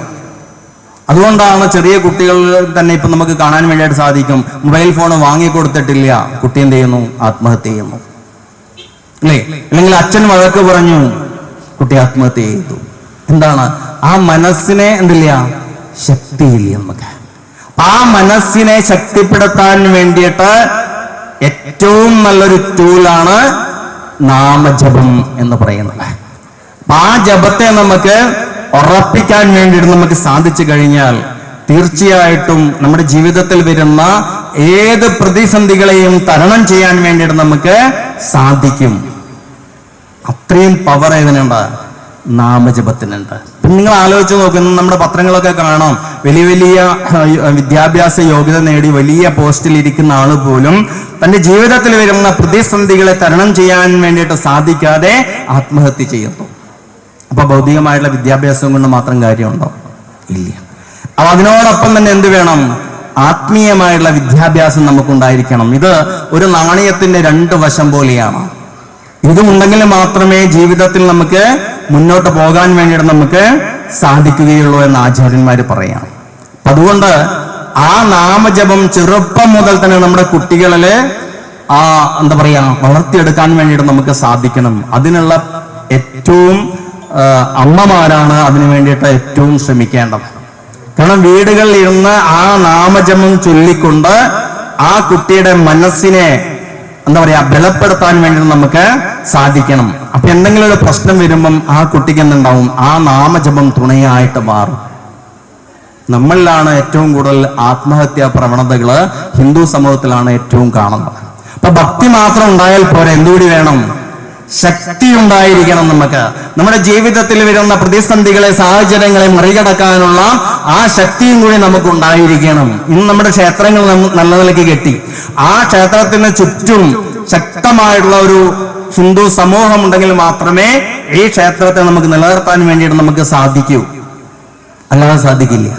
അതുകൊണ്ട് ഭക്തി മാത്രം പോരാ. ഭക്തി എന്ന് പറയുന്നത് അന്ധമായുള്ള ഭക്തി ആയിരിക്കരുത്, ശാസ്ത്രീയമായിട്ടായിരിക്കണം എല്ലാം നമ്മൾ പഠിക്കേണ്ടത്. അങ്ങനെ പഠിച്ചു കഴിഞ്ഞാൽ ഈ ക്ഷേത്രാചാരങ്ങൾ എന്താണെന്ന് ഇപ്പൊ നേരത്തെ തിരുമേനി പറഞ്ഞല്ലോ, നിങ്ങൾ കൊടുക്കുന്ന ഓരോ ദ്രവ്യങ്ങളും എന്തായിരിക്കണം? ശുദ്ധമായിരിക്കണം. വില കുറഞ്ഞ സാധനമാണെന്ന്, പൈസ കുറവാണെന്ന് അത് വാങ്ങിച്ചോ എന്ന് പറഞ്ഞ് ക്ഷേത്രത്തിൽ കൊടുക്കാൻ വേണ്ടി പാടില്ല. കാരണം അങ്ങനെ കൊടുത്തു കഴിഞ്ഞാൽ ആ ക്ഷേത്ര ചൈതന്യത്തിന് ദോഷം സംഭവിക്കാം. ഇപ്പൊ നമ്മുടെ വീടുകളിൽ തന്നെ നമുക്ക് കാണാം, വിളക്കിലെണ്ണ എന്ന് പറയുന്ന സാധനം ഉണ്ട് ഇല്ലേ, പൈസ കുറവാണ്. നിങ്ങളൊക്കെ ചില സമയത്ത് വാട്സപ്പിലൊക്കെ കണ്ടിട്ടുണ്ടാവും, അല്ലെ പത്രങ്ങളൊക്കെ കണ്ടിട്ടുണ്ടാവും. ചില ക്ഷേത്രങ്ങളിൽ ദീപാരാധന സമയത്ത് ദീപസ്തംഭം കത്തിച്ചിട്ട് ആകെപ്പാടെ കത്തിപ്പോയി. ഈ സാധനമാണ്. അതൊന്നും ഒരിക്കലും നമ്മുടെ ക്ഷേത്രത്തിലോ നമ്മുടെ വീടുകളിലോ ഉപയോഗിക്കാൻ വേണ്ടിയിട്ട് പാടില്ല. കാരണം ഈശ്വരാരാധനയ്ക്ക് ഉള്ളത് മുഴുവനും തന്നെ എന്തായിരിക്കണം? ശുദ്ധമായുള്ള സാധനമായിരിക്കണം. നിങ്ങളൊരു പുഷ്പം പറിച്ച് നമ്മൾ നടയിൽ വെക്കുന്നുണ്ടെങ്കിൽ പോലും അത് ശുദ്ധമായിരിക്കണം. അതിൽ ചില സമയത്ത് തലനാരിഴ, മുടി ഉണ്ടാകും. അപ്പൊ അങ്ങനെ ഉണ്ടെങ്കിൽ അതൊക്കെ എടുത്തു മാറ്റി നന്നായിട്ട് കഴുകിയിട്ട് വേണം നമ്മള് ക്ഷേത്രത്തിൽ കൊടുക്കാൻ വേണ്ടിയിട്ട്. അപ്പൊ എത്രത്തോളം ശുദ്ധമായിട്ടുള്ള കാര്യങ്ങൾ നമ്മൾ ചെയ്യുന്ന സമയത്ത് സ്വാഭാവികമായിട്ടും ആ ചൈതന്യത്തിന് വർധന ഉണ്ടാവും, അല്ലാതെ അത് ദോഷമായിട്ട് ഭവിക്കും. അതുകൊണ്ട് ക്ഷേത്രത്തിൽ പോയി കഴിഞ്ഞാലും നമ്മൾ എന്ത് ചെയ്യാൻ വേണ്ടി പാടില്ല? നാവ് പുറത്തിടുന്നുണ്ടെങ്കിൽ അത് നാമജപത്തിന് മാത്രമായിരിക്കണം. വേറെ ഒരു കാര്യം നിങ്ങളെ വീട്ടുകാര്യം അല്ലെങ്കിൽ മറ്റുള്ള കാര്യങ്ങളൊന്നും തന്നെ അവിടെ പോയിട്ട് പറയാൻ വേണ്ടി പാടില്ല, ക്ഷേത്രമുറ്റത്ത് പറയാൻ വേണ്ടിയിട്ട് പാടില്ല. അപ്പോൾ ജപമായിരിക്കണം നമ്മൾ കൊണ്ടു നടക്കേണ്ട ഒരു കാര്യം എന്ന് പറയുന്നത്. അപ്പൊ അങ്ങനെയുള്ള ആ നാമജപം നമ്മൾ കൊണ്ടു നടക്കുന്ന സമയത്ത് നാമജപത്തിന്റെ ലക്ഷണം പറയുന്നുണ്ട് ഇവിടെ. എന്താ പറയുന്നത്? മനോമധ്യേ സ്ഥിതോ മന്ത്ര, മന്ത്രമധ്യേ സ്ഥിതോ മനഃ, മനോമന്ത്ര സമായുക്ത മേധച്ച ജപലക്ഷണം എന്നാണ് പറയുന്നത്. അത് മനോമധ്യേ സ്ഥിതോ മന്ത്ര. നമ്മളിപ്പോ ഒരു മന്ത്രം ചൊല്ലുന്ന സമയത്ത്, ഒരു നാമം ചൊല്ലുന്ന സമയത്ത് ആ മനസ്സിൽ എന്തുണ്ടായിരിക്കണം? മന്ത്രമുണ്ടായിരിക്കണം, അല്ലേ? മനോമധ്യേ സ്ഥിതോ മന്ത്ര. മനസ്സിന്റെ മധ്യഭാഗത്ത് ഈ മന്ത്രത്തെ സ്ഥാപിക്കാൻ വേണ്ടിയിട്ട് സാധിക്കണം. പിന്നെ മന്ത്രമധ്യേ സ്ഥിതോ മനഃ. ആ മന്ത്രത്തിന്റെ മധ്യഭാഗത്ത് എന്നതായിരിക്കണം? നമ്മുടെ മനസ്സുണ്ടായിരിക്കണം. പക്ഷെ നമ്മൾ നാമം ചൊല്ലുമ്പോഴൊന്നുമില്ല, അല്ലേ? എന്തൊക്കെ നാമം ചൊല്ലും നമ്മൾ? നാരായണ നാരായണ നാരായണ എന്ന് പറയും. ആ പിള്ളേരെന്തൊരു വികൃതിയാ കളിക്കുന്നത്, അതാ ഇപ്പം വീഴും. നാരായണ നാരായണ നാരായണ നാരായണ, അല്ലേ? ഇങ്ങനെ ചൊല്ലിക്കൊണ്ടാണ് നമ്മൾ. അപ്പൊ നമ്മുടെ പഞ്ചേന്ദ്രിയങ്ങൾ മുഴുവനും എന്താണ്? പുറത്തേക്ക് ഇങ്ങനെ നോക്കി നിൽക്കുകയാണ്. നാം എങ്ങനെ ഉരുവിടുന്നുണ്ടാവില്ല? നമ്മളെ ചുയിങ്കം തിന്നുന്നില്ലേ മുഖവ്യായാമത്തിന് വേണ്ടിയിട്ട്, അല്ലേ? അതേപോലെ നാം ഇങ്ങനെ നടക്കുന്നുണ്ടാവും. പക്ഷെ നമ്മുടെ മനസ്സ് മുഴുവനും എവിടെയായിരിക്കും? വേറെ എവിടെയെങ്കിലും ആയിരിക്കും. എന്താ മനസ്സെന്ന് പറഞ്ഞാൽ, ഞാൻ പലവട്ടം പറഞ്ഞതാണ്, പക്ഷെ എങ്കിൽ സാഹചര്യം വന്നുകൊണ്ടൊന്നും കൂടി പറയാണ്. എന്താ മനസ്സെന്ന് പറഞ്ഞാൽ? മനസ്സുണ്ടോ നിങ്ങൾക്ക്? ഉണ്ടോ? അല്ലെ വീട്ടിൽ വെച്ചിട്ടാണോ ഒന്ന്?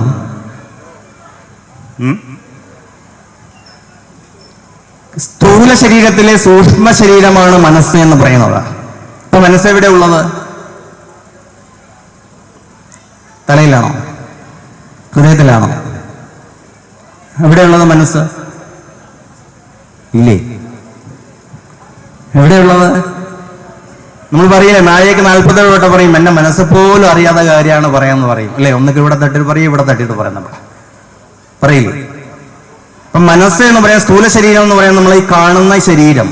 അപ്പൊ സൂക്ഷ്മ ശരീരം എന്ന് പറഞ്ഞാൽ ഇന്നർ ബോഡി, നമ്മുടെ ഉള്ളിലുള്ള ബോഡിയാണ് സൂക്ഷ്മ ശരീരം എന്ന് പറയുന്നത്, ഇല്ലേ? അതിനാണ് മനസ്സ് എന്ന് പറയുന്നത്. അപ്പൊ മനസ്സ് എവിടെയുള്ളത്? ശരീരത്തിൽ മുഴുവനും മനസ്സുണ്ട്, ഇല്ലേ? ഇപ്പൊ കാലിലൊരു വെച്ചു കുത്തിയിട്ട് വലിയൊരു കെട്ടും കെട്ടിയിട്ട് നിങ്ങൾ ഈ ഇവിടെ വന്നിരിക്കുന്ന സമയത്ത് നിങ്ങളുടെ മനസ്സ് എവിടെ ഉണ്ടാവും? ആ മുറിവിലെ ഉണ്ടാവുക, അല്ലേ? കാരണം എന്തെങ്കിലും ആരെങ്കിലും ചവിട്ടിപ്പോയെങ്കിൽ എന്ന് വിചാരിച്ചിട്ട് അവിടെ ഉണ്ടാവുക. അപ്പൊ മനസ്സെന്ന് പറയുന്നത് ഇന്നർ ബോഡിയാണ് മനസ്സ് എന്ന് പറയുന്നത്. അപ്പൊ ആ മനസ്സ് എങ്ങനെയാണ് ഉണ്ടാക്കിയെടുക്കുന്നത്? നമ്മൾ കഴിക്കുന്ന ആഹാരത്തിന്റെ സൂക്ഷ്മാംശമാണ് മനസ്സ് എന്ന് പറയുന്നത്. എന്താണ്? ഇതൊക്കെ ശരിക്കും നമ്മൾ പഠിക്കേണ്ടതാണ്. കാരണം എന്താ അറിയോ? ഇത് പഠിക്കാതെ കൊണ്ടാണ് നമ്മളെല്ലാം വാരി വലിച്ച് നമ്മൾ കഴിക്കുന്നത്. അപ്പൊ ആ വാരി വലിച്ച് കഴിക്കുന്ന സമയത്ത് എന്താകും? നല്ല മനസ്സായിരിക്കില്ല നമ്മളെ, അല്ലേ? നമ്മള് വേസ്റ്റൊക്കെ എവിടെ കൊണ്ടിടാ? അല്ലേ? അതേപോലെ ആയിരിക്കും നമ്മുടെ മനസ്സും. അപ്പോ നല്ല മനസ്സ് വേണമെങ്കിൽ എന്തായിരിക്കണം? നല്ല ഭക്ഷണം കഴിക്കണം. എങ്ങനെയുള്ള ഭക്ഷണം? നല്ല ഭക്ഷണം. അത് സ്വാത്വികമായിട്ടുള്ള ഭക്ഷണമായിരിക്കണം നമ്മൾ കഴിക്കേണ്ടത്. പക്ഷെ നമ്മൾ കേട്ടത് തെറ്റിപ്പോയി. നല്ല ഭക്ഷണമല്ല, നല്ലോണം ഭക്ഷണം കഴിക്കണം. അപ്പൊ ഇവിടെ വന്നാൽ നല്ലോണം എത്തിക്കും നമ്മളെ, അല്ലേ? അപ്പൊ സ്വാത്വികമായിട്ടുള്ള ഭക്ഷണം കഴിക്കുമ്പോഴാണ് നല്ല മനസ്സ് ഉണ്ടാകുന്നത്. അപ്പൊ ഭക്ഷണത്തിന്റെ സൂക്ഷ്മാംശമാണ് മനസ്സ് എന്ന് പറയുന്നത്. അഗ്നിയുടെ സൂക്ഷ്മാംശമാണ് വാക്ക് എന്ന് പറയുന്നത്. അതുകൊണ്ടാണ് വാക്ക് പറയുമ്പോൾ ശ്രദ്ധിക്കണം നമ്മള്, അത് വേദനിപ്പിക്കും മറ്റുള്ള ആൾക്കാരെ, അല്ലേ? അഗ്നിയുടെ സൂക്ഷ്മാംശമാണ്. അപ്പൊ അതുകൊണ്ട് വാക്ക് പറയുമ്പോൾ ശ്രദ്ധിക്കണം എന്ന് പറയും. അഗ്നിയുടെ സൂക്ഷ്മാംശമാണ് വാക്ക് എന്ന് പറയുന്നത്. അപ്പൊ നല്ല മനസ്സുണ്ടെങ്കിൽ നല്ല ഭക്ഷണം, നമ്മൾ സ്വാത്യമായുള്ള ഭക്ഷണം കഴിക്കുമ്പോൾ ആ മനസ്സ് എന്തായും? നല്ല മനസ്സായിട്ട് പരിവർത്തനം ചെയ്യും, ഇല്ലേ? അപ്പൊ അതുകൊണ്ടാണ് ഇവിടെ പറയുന്നത് മനോമധ്യേ സ്ഥിതോ മന്ത്ര, മന്ത്രമധ്യേ സ്ഥിതോ മനഃ.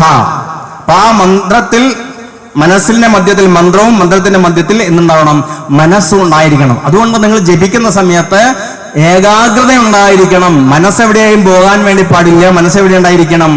ആ നാമജപത്തിൽ ഉണ്ടായിരിക്കണം. ഏത് നാമമാണോ നമ്മൾ ചൊല്ലുന്നത് ആ മൂർത്തിയെ മനസ്സിൽ കണ്ടുകൊണ്ട് വേണം നമ്മൾ നാമം ചൊല്ലാൻ വേണ്ടിയിട്ട്. ഇതൊന്നും നമ്മുടെ മനസ്സിൽ ഉണ്ടാകരുത് എന്നാണ് പറയുന്നത്. അങ്ങനെ നമ്മൾ ചൊല്ലുന്ന സമയത്ത് മനസ്സും മന്ത്രവും എപ്പോഴാണോ പരസ്പരം അനുസ്യൂതമായി ഒന്ന് മറ്റൊന്നിലേക്ക് പ്രവഹിക്കുന്നത്, മനസ്സിൽ മന്ത്രവും മന്ത്രത്തിൽ മനസ്സും എന്നൊരവസ്ഥ സംജാതമാകുന്നത്, അപ്പോൾ ചേതനയില്ലാതൊരവസ്ഥയിൽ എന്ന് പറഞ്ഞാൽ നമ്മൾ ഉറങ്ങിക്കിടക്കുന്ന സമയത്ത് പോലും ആ മന്ത്രോച്ചാരണം നാം അറിയാതെ നടക്കും എന്നാണ് പറയുന്നത്. നിങ്ങൾ അറിയണമെന്നില്ല. കാരണം ആ മനസ്സും മന്ത്രവും ഇഴുകിച്ചേരുന്ന സമയത്ത് നമ്മൾ അറിയാതെ നമ്മുടെ ഉള്ളിൽ എന്ത് നടക്കും? ആ മന്ത്രോച്ചാരണം നടക്കുമെന്നാണ് പറയുന്നത്. ഇത് വെറുതെ പറയുന്നതല്ല. രാമയ്യ എന്ന് പറയുന്ന ഒരു സ്വാമിയുടെ ആത്മകഥയില് അദ്ദേഹം പറയുന്നുണ്ട്. കാരണം അദ്ദേഹത്തിന്റെ ഗുരുവിനെ കാണാൻ വേണ്ടിയിട്ട് വേറൊരു ആളുടെ ഒത്ത് ഇവിടെ പോയതാണ് ഹിമാലയത്തില്. അങ്ങനെ ഹിമാലയത്തിൽ പോകുന്ന സമയത്ത് വൈകുന്നേരമായ സമയത്ത് ഒരു ഗുഹയിൽ അവര് ഉറങ്ങാൻ വേണ്ടിയിട്ട് കയറി. അങ്ങനെ കയറിയ സമയത്ത് അവിടെ ധാരാളം സന്യാസിമാർ കിടന്നുറങ്ങുന്നുണ്ട്. അപ്പൊ ഇവരുടെ ബെഡ്ഷീറ്റൊക്കെ വിരിച്ച് അവിടെ കിടന്ന സമയത്ത് ഇങ്ങനെ രാമ രാമ രാമ എന്ന് പറയുന്ന മന്ത്രം അദ്ദേഹം കേൾക്കുകയാണ്. അപ്പൊ അദ്ദേഹം വിചാരിച്ചു, ഇതാരാണ് ഈ സമയത്ത് ഇങ്ങനെ മന്ത്രം ചൊല്ലുന്നത്? അദ്ദേഹം എഴുന്നേറ്റിരുന്ന് നോക്കിയ സമയത്ത് എല്ലാവരും കിടന്നുറങ്ങുകയാണ്, ആരും കാണുന്നില്ല. അങ്ങനെ അദ്ദേഹം ഓരോരോ ആളുടെ അടുത്ത് പോയിട്ട് നോക്കി, ഇതാരാണ് ചൊല്ലുന്നത്? അങ്ങനെ നോക്കുന്ന സമയത്താണ് ഏറ്റവും അവസാന വരിയിൽ കിടക്കുന്ന വൃദ്ധനായിട്ടുള്ള ഒരു യോഗി, തേജസ്സുറ്റ ആ മുഖത്തോടു കൂടിയുള്ള ഒരു യോഗി, അദ്ദേഹം കിടന്നുറങ്ങുകയാണ്. അങ്ങനെ കിടന്നുറങ്ങുന്ന സമയത്ത് പോലും അദ്ദേഹത്തിന്റെ ശരീരത്തിൽ നിന്ന് ആ രാമ രാമ എന്ന് പറയുന്ന മന്ത്രം പ്രതിധ്വനിക്കുന്നതായിട്ട് അദ്ദേഹത്തിനെ കാണാൻ വേണ്ടിയിട്ട് സാധിച്ചു, കേൾക്കാൻ വേണ്ടിയിട്ട് സാധിച്ചു എന്നാണ് പറയുന്നത്. അപ്പൊ എന്തുകൊണ്ട് അങ്ങനെ സംഭവിച്ചത്? അപ്പൊ ആ രാമശബ്ദത്തെ പ്രതിധ്വനിപ്പിക്കുന്നതായിട്ട് അദ്ദേഹത്തിനെ കണ്ടു. ആ വ്യക്തി ആ രാമനാമത്തെ തന്റെ ജീവിതത്തിന്റെയും ആത്മാവിന്റെയും ഭാഗമാക്കി മാറ്റാൻ വേണ്ടിയിട്ട് ആർക്ക് സാധിച്ചു? ആ വൃദ്ധയോഗിക്ക് സാധിച്ചു. അതുകൊണ്ടാണ് അദ്ദേഹം ഉറങ്ങിക്കിടക്കുന്ന സമയത്ത് പോലും ആ ശരീരത്തിൽ നിന്ന് ആ രാമമന്ത്രം പ്രതിധ്വനിക്കുന്നതായിട്ട് അദ്ദേഹം കേട്ടത്. ഇതാണ് ജപത്തിന്റെ ലക്ഷണം എന്ന് പറയുന്നത്. അത് ആർക്കും സാധിക്കും, അദ്ദേഹത്തിന് മാത്രമല്ല നമുക്കും സാധിക്കും. അതുകൊണ്ട് ആ നാമജപം, ഒരു നാമത്തെ പിടിച്ചുകൊണ്ട് നമുക്ക് മുന്നോട്ട് പോകാൻ വേണ്ടിയിട്ട് സാധിക്കണം. ഇപ്പൊ നമ്മൾ ഇന്ന് തുടങ്ങി കഴിഞ്ഞാൽ പലപ്പോഴും നമ്മുടെ ഭൗതികമായുള്ള കാര്യങ്ങൾ വരുന്ന സമയത്ത് അത് മറന്നു പോകും. പക്ഷെ എപ്പോഴാണോ ഓർമ്മ വരുന്നത് വീണ്ടും അവിടെ തുടങ്ങണം. അങ്ങനെ നമ്മൾ വിട്ടുപോകും, പിന്നെയും തുടങ്ങുക, വിട്ടുപോകും, പിന്നെയും തുടങ്ങുക. അങ്ങനെ തുടങ്ങി മുന്നോട്ട് പോകുന്ന സമയത്ത് നമ്മൾ അറിയാതെ നമ്മുടെ ഉള്ളിൽ നിന്ന് എന്തുണ്ടാകും? ആ മന്ത്രം പ്രതിധ്വനിക്കുന്നതായിട്ട് നമുക്ക് കാണാൻ വേണ്ടിയിട്ട് നമുക്ക് സാധിക്കുന്നതാണ് പറയുന്നത്. ഇതാണ് ജപത്തിന്റെ പരമമായിട്ടുള്ള ലക്ഷണമായിട്ട് ആചാര്യന്മാരെ പറയുന്നത്. അപ്പൊ അങ്ങനെയുള്ള ജപം എന്ന് പറയുന്നത് നമ്മുടെ ജ്ഞാനത്തിലേക്ക്, ഈശ്വരതയിലേക്ക്, ജന്മപാപ നിവൃത്തിയിലേക്ക് നമ്മെ കൈപിടിച്ചുയർത്തുന്നതാണ് ജപം എന്ന് പറയുന്നത്. ഈശ്വരതയിലേക്ക് നമ്മളെ കൈപിടിച്ചുയർത്തുന്നതാണ് ജപം എന്ന് പറയുന്നത്. നമുക്കറിയാം, രാമായണത്തില് രത്നാകരൻ എന്ന് പറയുന്ന ഒരു കാട്ടാളനോട് സപ്തർഷികൾ പറഞ്ഞു, നീ ചെയ്യുന്നത് പാപമാണ്, ഈ പാപം ഭാര്യയ്ക്കും കുട്ടിക്കും വേണ്ടിയിട്ടാണോ ചെയ്യുന്നത്, അവര് ഏറ്റെടുക്കുമോ എന്ന് ചോദിച്ച സമയത്ത് അറിയില്ല എന്ന് പറഞ്ഞു. ചോദിച്ചു വരാൻ വേണ്ടി പറഞ്ഞു. രത്നാകരൻ ഓടി വീട്ടിലേക്ക് ഭാര്യയോടും കുട്ടിയോടും പറഞ്ഞു, ഞാൻ നിങ്ങൾക്ക് വേണ്ടിയിട്ടാണ് ഈ പിടിച്ചു പറിക്കുന്നതും ഇതൊക്കെ ചെയ്യുന്നത്, അതുകൊണ്ട് അതിന്റെ പാപം നീ ഏറ്റെടുക്കുമോ എന്ന് ചോദിച്ച സമയത്ത് ആ കാട്ടാള സ്ത്രീയാണ് പറഞ്ഞിരിക്കുന്നത്, എന്ത്? താൻ ചെയ്യുന്ന കർമ്മങ്ങൾ താൻ നിരന്തരം അനുഭവിച്ചിടുകന്നേ വരൂ എന്ന് പറയുന്നത്. നമുക്ക് പ്രബുദ്ധരായിട്ടുള്ള നമുക്കിത് മനസ്സിലായിട്ടില്ല. ഈ ഒറ്റ വാക്കുമ്പോൾ നമ്മുടെ ജീവിതത്തിൽ മുഴുവൻ നമ്മൾ മുന്നോട്ട് പോകാൻ വേണ്ടിയിട്ട്. കാരണം നിങ്ങൾ ചെയ്യുന്ന കർമ്മങ്ങള് എത്രത്തോളം പരിശുദ്ധമായിട്ട് മാറ്റാൻ വേണ്ടിയിട്ട് നമുക്ക് സാധിക്കുമോ, നമുക്ക് ജീവിത ലക്ഷ്യത്തിലേക്ക് എളുപ്പമെത്താൻ വേണ്ടിയിട്ട് നമുക്ക് സാധിക്കും. അപ്പൊ ഏത് കർമ്മം ചെയ്യുന്ന സമയത്തും നിങ്ങൾ ആലോചിക്കണം, ഇന്ന് ഞാൻ സുഖമാണ് അനുഭവിക്കുന്നതെങ്കിൽ അല്ലെങ്കിൽ ദുഃഖമാണ് അനുഭവിക്കുന്നതെങ്കിൽ അത് ഇന്നലെ ചെയ്ത കർമ്മത്തിന്റെ ഫലമാണ്. ഇത് മനസ്സിലാക്കി കഴിഞ്ഞാൽ നമുക്ക് പ്രശ്നമുണ്ടോ? ഒരു പ്രശ്നമില്ല.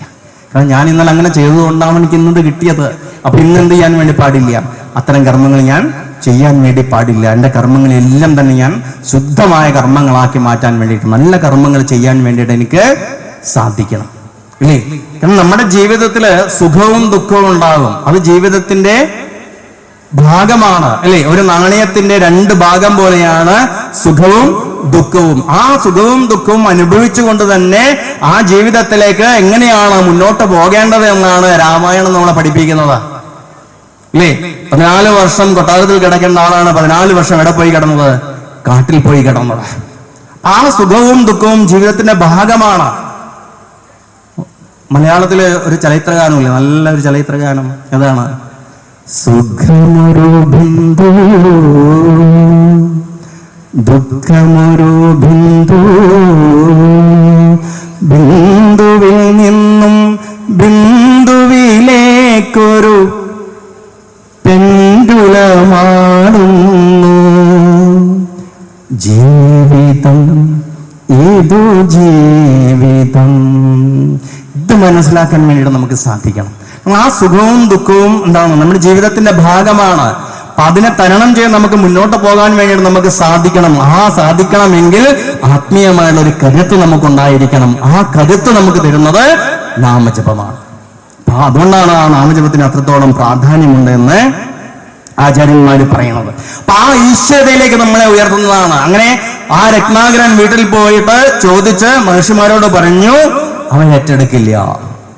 അപ്പൊ ഇനി ഞാൻ എന്ത് ചെയ്യണം? ഇപ്പോ സപ്തർഷികൾ പറഞ്ഞു, വഴിയുണ്ട്, വാ എന്ന് പറഞ്ഞു. കാരണം കാട്ടാളിനാണ് ഒന്നും അറിയില്ല, അല്ലേ? കാട്ടിൽ ജീവിക്കുന്ന മരത്തെ കുറിച്ച് മാത്രമേ അറിയുള്ളൂ. അപ്പൊ കഥ അങ്ങനെയാണ് പറയുന്നത്. അപ്പൊ വാൽമീകി രാമായണ ചില സമയത്ത് വേറെ ആയിരിക്കും. അപ്പോ രണ്ട് മരത്തിന്റെ ഇടയിൽ പിടിച്ചെടുത്തിട്ട് പറഞ്ഞു, അല്ലേ, മരാ മരാ മരാ മരാമ, അല്ലേ, മരാ മരാ എന്ന് പറയാൻ പറഞ്ഞു. ഇങ്ങനെ മരാ മരാ മരാ മരാ മരാ മരാ മരാമ എന്ന് പറഞ്ഞു, ഇല്ലേ? അങ്ങനെ അദ്ദേഹം എവിടെ എത്തി? ആ മരമേ മരമെന്നോദീ അമരത നേടിയ ഋഷിവര്യൻ. ആ മരം ഈ മരം എന്ന് ഊതിയിട്ട് അദ്ദേഹം ആരായിട്ട് മാറി? ആ കാട്ടാളൻ ഋഷിയായിട്ട് മാറ്റി. ആ കാട്ടാളിനെ ഋഷിയായിട്ട് മാറ്റാൻ വേണ്ടിയിട്ട് ഇതിന് സാധിച്ചു. ആ രാമനാമത്തിനെ സാധിച്ചു. അത്രയും പവറാണ് ആ നാമത്തിന്. അതാണ് ഈശ്വരതയിലേക്ക് നമ്മെ കൈപിടിച്ചുയർത്തുന്നതാണ് നാമജപം എന്ന് പറയുന്നത്. മാത്രമല്ല, പിന്നെന്താണ്? ജ്ഞാനത്തിലേക്ക്, ഈശ്വരതയിലേക്ക്. ഇത് ജ്ഞാനത്തിലേക്കാണ്. വാൽമീകി രാമായണത്തിന്റെ കഥ ജ്ഞാനത്തിലേക്ക് നമ്മൾ ഉയർന്നതാണ്. ഇനി ഈശ്വരതയിലേക്ക് നമ്മളെ കൈപിടിച്ചേർന്നതാണ് പ്രഹ്ലാദന്റെ കഥ. നമുക്കറിയാം, ഞാൻ വിവരിക്കുന്നില്ല, അല്ലേ? കാരണം നാരായണ നാമം ജപിച്ചുകൊണ്ട് തന്റെ അച്ഛൻ ഇതൊന്നും പിടിക്കുന്നില്ല എന്ന് മനസ്സിലാക്കി ആ കുട്ടിയെ തന്നെ ഇല്ലാതാക്കാൻ വേണ്ടിയിട്ട് പല പ്രകാരത്തിലുള്ള അടവുകളും പ്രയോഗിച്ചു ഹിരണ്യകശിപു, ഇല്ലേ? അപ്പോഴും പുഞ്ചിരിച്ചുകൊണ്ട് നാരായണ നാമം ചൊല്ലി. അവസാനം ഗതിയില്ലാതെ വന്ന സമയത്ത് ചോദിച്ചു, ഈ തൂണിലും നിന്നുണ്ട്. ഇഷ്ടമുള്ള ദേവന്മാരെ ദേവിമാരെ എടുത്തുകൊണ്ട് നമുക്ക് നാമം ചൊല്ലാൻ വേണ്ടിയിട്ട് സാധിക്കും. ഇനി ഈ നാമം എങ്ങനെ ചൊല്ലണം എന്ന് പറയുന്നുണ്ട് ആചാര്യന്മാര്. 1 വാചികം, 2 ഉപാംശു, 3 മാനസികം. വാചികം എന്ന് പറഞ്ഞാൽ ഉറക്കെ ചൊല്ലുക, ഉറക്കെ ചൊല്ലാൻ വേണ്ടിയിട്ട് സാധിക്കാം. അതില് അനുദാത്ത സ്വരിത പ്രകരണങ്ങൾക്കൊന്നും ബാധകമല്ല നാമജപം എന്ന് പറഞ്ഞാൽ. വേദമന്ത്രങ്ങൾ ചൊല്ലുന്ന സമയത്ത് നമുക്കറിയില്ലേ, അങ്ങനെയൊക്കെ ശബ്ദാക്കിയിട്ട് ചൊല്ലുന്നില്ലേ, അതൊന്നും ഇതിന് ബാധകമല്ല ഈ നാമജപത്തിന്. അതുകൊണ്ട് നാമജപം നമുക്ക് ഉറക്കെ ചൊല്ലണം. ആദ്യം ഹരേ രാമ രാമ രാമ ഹരേ ഹരേ, ഹരേ കൃഷ്ണ കൃഷ്ണ കൃഷ്ണ ഹരേ ഹരേ. നാരദ മഹർഷി ബ്രഹ്മദേവനോട് ചോദിച്ചതാണ്, കലിയുഗാണ് വരുന്നത്, അല്ലേ, ഭയമാകുന്നു. അപ്പൊ എന്താ വേണ്ടതെന്ന് ചോദിച്ച സമയത്ത് പറഞ്ഞ്, ഭയക്കേണ്ട കാര്യമൊന്നുമില്ല, എന്ത് ചൊല്ലിയാ മതി? ഈ മന്ത്രം ചൊല്ലിയാ മതി. കലിസന്ധരണോപനിഷത്തിലെ ഒരു പ്രധാനപ്പെട്ട മന്ത്രമാണ് ഈ മന്ത്രം. അതുകൊണ്ട് ഈ മന്ത്രം നമ്മൾ ഉറക്കെ ചൊല്ലിയാ മതി എന്നാണ് പറയുന്നത്. അപ്പൊ വാചികം എന്ന് പറഞ്ഞാൽ ഉറക്കെ ചൊല്ലുന്നതാണ്, ഇല്ലേ? ഇനി ഉപാംശു എന്ന് പറഞ്ഞാൽ എന്ത് ചെയ്യണം? ചുണ്ടനക്ക് ചൊല്ലുന്നതാണ്. അടുത്ത് നിൽക്കുന്ന ആൾക്കാർക്ക് പോലും ഞാൻ എന്താണ് ചൊല്ലുന്നത് എന്ന് കേൾക്കാൻ വേണ്ടിയിട്ട് സാധിക്കില്ല. അതാണ് ഉപാംശു എന്ന് പറയുന്നത്. മൂന്നാമത്തതാണ് മാനസികം എന്ന് പറയുന്നത്. മാനസികം എന്ന് പറഞ്ഞാൽ നമ്മുടെ മനസ്സിൽ ആ മന്ത്രത്തെ ജപിക്കുക. അപ്പൊ ആ മനസ്സിൽ മന്ത്രത്തെ ജപിക്കുന്ന സമയത്ത് നേരത്തെ മന്ത്രത്തിന്റെ ലക്ഷണം നമ്മൾ പറഞ്ഞിട്ടുണ്ട്, അത് ഓർമ്മ വേണം നമ്മളെ, അല്ലെ? മനോമധ്യ സ്ഥിതോ മന്ത്ര, മന്ത്രമധ്യേ സ്ഥിതോ മനഃ എന്ന് വേണം ചൊല്ലിയിട്ട് വേണം നമ്മൾ, അന്ന് പഠിച്ചിട്ട് വേണം നമ്മൾ അത് ചൊല്ലാൻ വേണ്ടിയിട്ട്. അപ്പം അത് മാനസികമാണ്. അപ്പോൾ വാചികം, ഉപാംശു, മാനസികം, ഇങ്ങനെയാണ് 3 തരത്തില് നമ്മൾ ഈ നാമത്തെ ഉരുവിടേണ്ടത്. ആദ്യം നമ്മൾ എന്ത് ചെയ്യണം? വാചികത്തിലാണ് ചൊല്ലിപ്പിടിക്കേണ്ടത്. ആദ്യം തന്നെ എവിടത്തിലേക്ക് പോകാൻ വേണ്ടി പാടില്ല? മാനസികത്തിലേക്ക് പോകാൻ വേണ്ടി പാടില്ല. പിന്നെന്താവും? മാനസികാവും, അല്ലേ? കാരണം വാചികത്തെ ചൊല്ലിപ്പഠിക്കണം. കാരണം ആ വാചികത്തെ ചൊല്ലിപ്പഠിച്ച് ഒച്ചത്തിൽ ചൊല്ലിപ്പഠിച്ച് അതിന് ഇരുത്തം വന്നാൽ മാത്രമേ ഉപാംശുവിലേക്ക് കടക്കാൻ വേണ്ടി പാടുള്ളൂ. പിന്നെ ചുണ്ടനക്കേട് ചൊല്ലാൻ വേണ്ടിയിട്ട് പാടുള്ളൂ. അതിലും ഇരുത്തം വന്നാൽ മാത്രമേ ഇതിലേക്ക് കടക്കാൻ വേണ്ടി പാടുള്ളൂ, മാനസികത്തിലേക്ക്, മനസ്സിൽ ചൊല്ലാൻ വേണ്ടിയിട്ട് പാടുള്ളൂ. അങ്ങനെയാണ് ഈ മന്ത്രത്തിന്റെ ഇത് പറയുന്നത്, എങ്ങനെയാണ് ചൊല്ലേണ്ടത് എന്ന് പറയുന്നത്. ആ രീതിയിൽ വേണം നമുക്ക് മന്ത്രത്തെ ചൊല്ലാൻ വേണ്ടിയിട്ട്. അപ്പൊ ജപങ്ങളില് ഏറ്റവും പ്രധാനമുള്ള ജപം എന്ന് പറയുന്നത് ഏതാണ്? മനസ്സിൽ ആ ജപത്തെ ചൊല്ലുക എന്നുള്ളതാണ്. അപ്പൊ അത് ഇരുത്തം വന്നതിന് ശേഷം മാത്രമേ അങ്ങനെ ചെല്ലാൻ വേണ്ടി പാടുള്ളൂ. എന്തിനാ പറയുന്നത് വെച്ചാല് ആദ്യം തന്നെ മാനസികമായിട്ട് ജപിക്കാൻ തുടങ്ങിക്കഴിഞ്ഞാൽ നമുക്ക് ഉറക്കു തൂക്കും അല്ലേ? അതില്ലാതിരിക്കാൻ വേണ്ടിയിട്ടാണ് ആ വഴിക്രമത്തിൽ ആചാര്യന്മാർ നമ്മളോട് പറയുന്നത് എന്നതാണ്. അപ്പോ ഇങ്ങനെ നമ്മൾ ചൊല്ലി 3 ക്രമത്തിൽ നമുക്ക് പറഞ്ഞു ഇങ്ങനെയാണ് ജപിക്കേണ്ടത് എന്ന് പറഞ്ഞു. കലികാലത്ത് നാമസങ്കീർത്തനത്തെ പോലെ നമ്മെ രക്ഷിക്കുന്ന മറ്റൊരു കാര്യം ഇല്ല. ഏറ്റവും ലളിതമായ രീതിയിൽ എളുപ്പത്തിൽ ആചാര്യന്മാർ നമുക്ക് പറഞ്ഞു തന്നതാണ് ഈ കലികാലത്തെ തരണം ചെയ്യാൻ വേണ്ടിയിട്ട് നാമജപത്തിനാണ് ഏറ്റവും പ്രാധാന്യം കൊടുത്തിരിക്കുന്നത് എന്ന് ആചാര്യന്മാരും. അപ്പോ ആ മന്ത്രജപത്തിൽ കൂടി നമുക്കും നമ്മുടെ ഉള്ളിലുള്ള ആ ഉറങ്ങിക്കിടക്കുന്ന അനന്തമായുള്ള സാധ്യതകളെ നമുക്ക് പുറത്തേക്ക് കൊണ്ടുവരാൻ വേണ്ടിയിട്ട് നമുക്ക് സാധിക്കും. മനുഷ്യൻ എന്ന് പറയുന്നത് അനന്ത സാധ്യതകളുള്ള ആളാണ്. ഈ കാണുന്ന നിങ്ങളൊന്നല്ല നിങ്ങളാ, ആണോ? അല്ല, നിങ്ങളുടെ ഉള്ളിൽ അനന്തമായ സാധ്യതകളുണ്ട്. അതിനെ കണ്ടെത്താൻ വേണ്ടിയിട്ട് നമുക്ക് സാധിക്കണം. നമുക്ക് കണ്ടെത്താൻ വേണ്ടിയിട്ട് നമുക്ക് സാധിക്കുന്നില്ല. സാധിക്കണം നമ്മളെ. കാരണം അമേരിക്കയില് ഒരു നീഗ്രോ വർഗക്കാരിയായിട്ടുള്ള ഒരമ്മ, അമ്മയുടെ അവസാനത്തെ ഒരു കുട്ടിയാണ് വിൽമ റുഡോൾഫ് എന്ന് പറയുന്ന ഒരു കുട്ടി. 19ാമത്തെ 20ാമത്തെ കുട്ടിയാരാണ്. അപ്പൊ ആ വിൽമ റുഡോൾഫ് എന്ന് പറയുന്ന ആ കുട്ടി ചെറുപ്പത്തിൽ തന്നെ പോളിയോ ബാധിച്ച് നടക്കാൻ പറ്റാത്ത രീതിയിലേക്ക് ആ കുട്ടി മാറി. പക്ഷെ വളർന്നു വരുന്ന സമയത്ത് ആ കുട്ടിക്ക് ആഗ്രഹം, എനിക്ക് നടക്കണമെന്ന് പറഞ്ഞു അമ്മയോട്. അമ്മ പറഞ്ഞു, മോളെ എങ്ങനെ നടക്കാനാണ്? എനിക്ക് നടക്കാൻ വയ്യ, എങ്ങനെയാണ് നീ നടക്കുന്നത്? കുട്ടി ശാഠ്യം പിടിച്ചു. ശാഠ്യം പിടിച്ചിട്ട് പറഞ്ഞു, ഒരു കോല് കൊണ്ടത്തോ, ഞാൻ കുത്തി നടന്നോളാം എന്ന് പറഞ്ഞു. അങ്ങനെ ആ കുട്ടിയുടെ ശാഠ്യത്തിന് മുന്നിൽ അമ്മ വഴങ്ങിയിട്ട് ഒരു കോല് കൊണ്ടുകൊടുത്ത് ആ കുട്ടി ആ വട്ടി പിടിച്ചിട്ട് മെല്ലെ മെല്ലെ നടക്കാൻ വേണ്ടി തുടങ്ങി. പലവട്ടം മറിഞ്ഞു വീണു കുട്ടി. അങ്ങനെ കുറെ കഴിഞ്ഞ സമയത്ത്, കുറച്ചും കൂടി വളർന്ന സമയത്ത് കുട്ടി പറഞ്ഞു, അമ്മ എനിക്ക് ഓടണം, എന്നെ ഓട്ടക്കളത്തിൽ കൊണ്ടുവിടൂ എന്ന് പറഞ്ഞു. അമ്മ എപ്പോഴും പറഞ്ഞു, മോളെ നീ എന്താ പറയുന്നത്? മര്യാദക്ക് നടക്കാൻ പോലും നിനക്ക് പറ്റുന്നില്ല, പിന്നെ നിന്നെ എങ്ങനെയാണ് ഓട്ടക്കുളത്തിൽ കൊണ്ടുവിടുന്നത്? കുട്ടി ശാഠ്യം പിടിച്ചു കരഞ്ഞു. അമ്മ എടുത്ത് ഓട്ടക്കുളത്തിൽ കൊണ്ടുവിട്ടു കുട്ടിയെ. കുട്ടി അവിടെ നിന്ന് മെല്ലെ മെല്ലെ ഓടാൻ വേണ്ടിയിട്ട് തുടങ്ങി. പലവട്ടം മറിഞ്ഞു വീണു. ആൾക്കാരൊക്കെ ചിരിക്കാൻ തുടങ്ങി.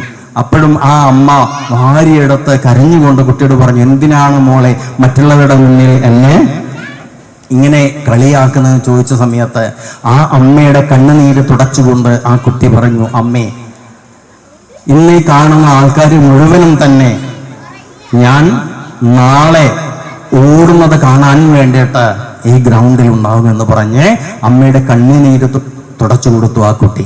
ആ കുട്ടിയാണ് 1965 ഒളിമ്പിക്സില് 100 മീറ്ററിനും 200 മീറ്ററിനും 400 മീറ്ററിനും സ്വർണ്ണ മെഡൽ വാങ്ങിയത്. ആലോചിച്ച് നോക്കൂ നിങ്ങളെ. അപ്പൊ ആ ഇച്ഛാശക്തിയാണ് നമുക്ക് വേണ്ടത്. ആ ഇച്ഛാശക്തി കൊണ്ടാണ് അത് നേടിയെടുക്കാൻ വേണ്ടിയിട്ട് ആ കുട്ടിക്ക് കഴിഞ്ഞിരിക്കുന്നത്. നമ്മുടെ മനസ്സിലൊക്കെ തന്നെയാണ്, നമ്മുടെ ഉള്ളിലുണ്ട്. ആ ഇച്ഛാശക്തിയെ വർദ്ധിപ്പിക്കാൻ വേണ്ടിയിട്ട് നമുക്ക് സാധിക്കണം. അതിനുള്ള ഒരു ഉപകരണമാണ് നാമജപം എന്ന് ആചാര്യന്മാർ പറയുന്നത്.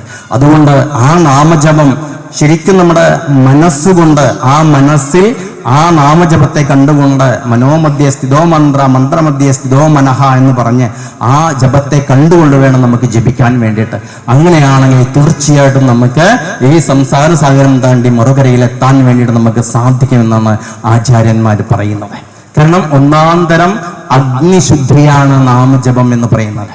കാരണം ഞാൻ നേരത്തെ പറഞ്ഞു, നാക്ക് അല്ലെ, വാക്ക് എന്ന് പറയുന്നത് അഗ്നിയുടെ സൂക്ഷ്മാംശമാണെന്ന് പറഞ്ഞു. അപ്പൊ ആ നാമജപം നമ്മൾ തുടങ്ങുന്ന സമയത്ത് ശരിക്കും ആ അഗ്നിശുദ്ധി വരുത്തുകയാണ് നമ്മൾ ചെയ്യുന്നത്. അത് മാത്രമല്ല, ഓരോ ജപത്തിനും അല്ലെങ്കിൽ മന്ത്രത്തിനും നമ്മൾ എത്ര ആവൃത്തി ചൊല്ലുന്നു അത്രയും ഗുണങ്ങളുണ്ട് എന്ന് ഞാൻ പറഞ്ഞതല്ല, അനുഭവസ്ഥരായിട്ടുള്ള ആൾക്കാർ പറയുകയാണ്. എവിടെയും പ്രമാണമൊന്നും കാണിക്കാൻ വേണ്ടിയിട്ട് സാധിക്കില്ല. നമുക്കറിയാം, മേൽപ്പത്തൂരിന്റെ കഥ തന്നെ നമുക്കറിയാം ഇല്ലേ? നാരായണം എഴുതിയിട്ട് അദ്ദേഹത്തിന്റെ വാതരോഗത്തിൽ നിന്ന് അദ്ദേഹം രക്ഷപ്പെട്ടു. അതേപോലെ തന്നെ ഒരു ആള് രോഗിയാണ്, രോഗം കൊണ്ട് അങ്ങേയറ്റം വലഞ്ഞിരിക്കുകയാണ് ഇയാള്. ഒരു ഡോക്ടറെയും കാണിച്ചിട്ട് അദ്ദേഹത്തിന്റെ രോഗം മാറുന്നില്ല. അവസാനം ഒരാള് പറഞ്ഞു, ഒരു മഹാത്മാവ് ഒരു ഗ്രാമത്തിൽ വന്നിട്ടുണ്ട്, നിങ്ങൾ ഒരു കാര്യം ചെയ്യൂ, നിങ്ങൾ അദ്ദേഹത്തെ ഒന്ന് കണ്ടു നോക്കൂ എന്ന് പറഞ്ഞു. അങ്ങനെ അദ്ദേഹത്തിന്റെ അടുത്ത് പോയി ഈ രോഗവിവരങ്ങളൊക്കെ പറഞ്ഞു. എന്നെ എങ്ങനെയെങ്കിലും ഇതിൽ നിന്ന് രക്ഷിക്കണമെന്ന് പറഞ്ഞ സമയത്ത് ആ മഹാത്മാവ് അദ്ദേഹത്തിനോട് പറഞ്ഞു, നാരായണത്തിലെ 8-ാം ദശകത്തിലെ 13-ാമത്തെ ശ്ലോകം നീ 18 തവണ നിത്യവും ആ ഏകാഗ്രമായിട്ടുള്ള മനസ്സോടുകൂടി ചൊല്ലുകയാണെങ്കിൽ തീർച്ചയായിട്ടും നിങ്ങൾക്ക് രോഗത്തിന് ശമനമുണ്ടാകുമെന്ന് പറഞ്ഞുകൊണ്ടു. അസ്മിൻ പരാത്മൻ പത്മകൽപ്പേ തുമിതമുത്താപിത പത്മയോനി അനന്തഭൂമ മമരോഗരാശി നിരുന്തി വാതാലയവാസ വിഷ്ണു എന്ന് പറയുന്ന ആ 8-ാം ദശകത്തിലെ 13-ാമത്തെ ശ്ലോകം അദ്ദേഹം നിത്യവും 18 തവണ ആ മനസ്സ് ഏകാഗ്രമാക്കിയിട്ട് അത് ചൊല്ലാൻ തുടങ്ങിയ സമയത്ത് ഓരോ ദിവസം കഴിയുന്തോറും അദ്ദേഹത്തിന് തന്റെ രോഗത്തിന് മാറ്റങ്ങൾ വരുന്നതായിട്ട് അദ്ദേഹത്തിന് തന്നെ അനുഭവപ്പെട്ടു.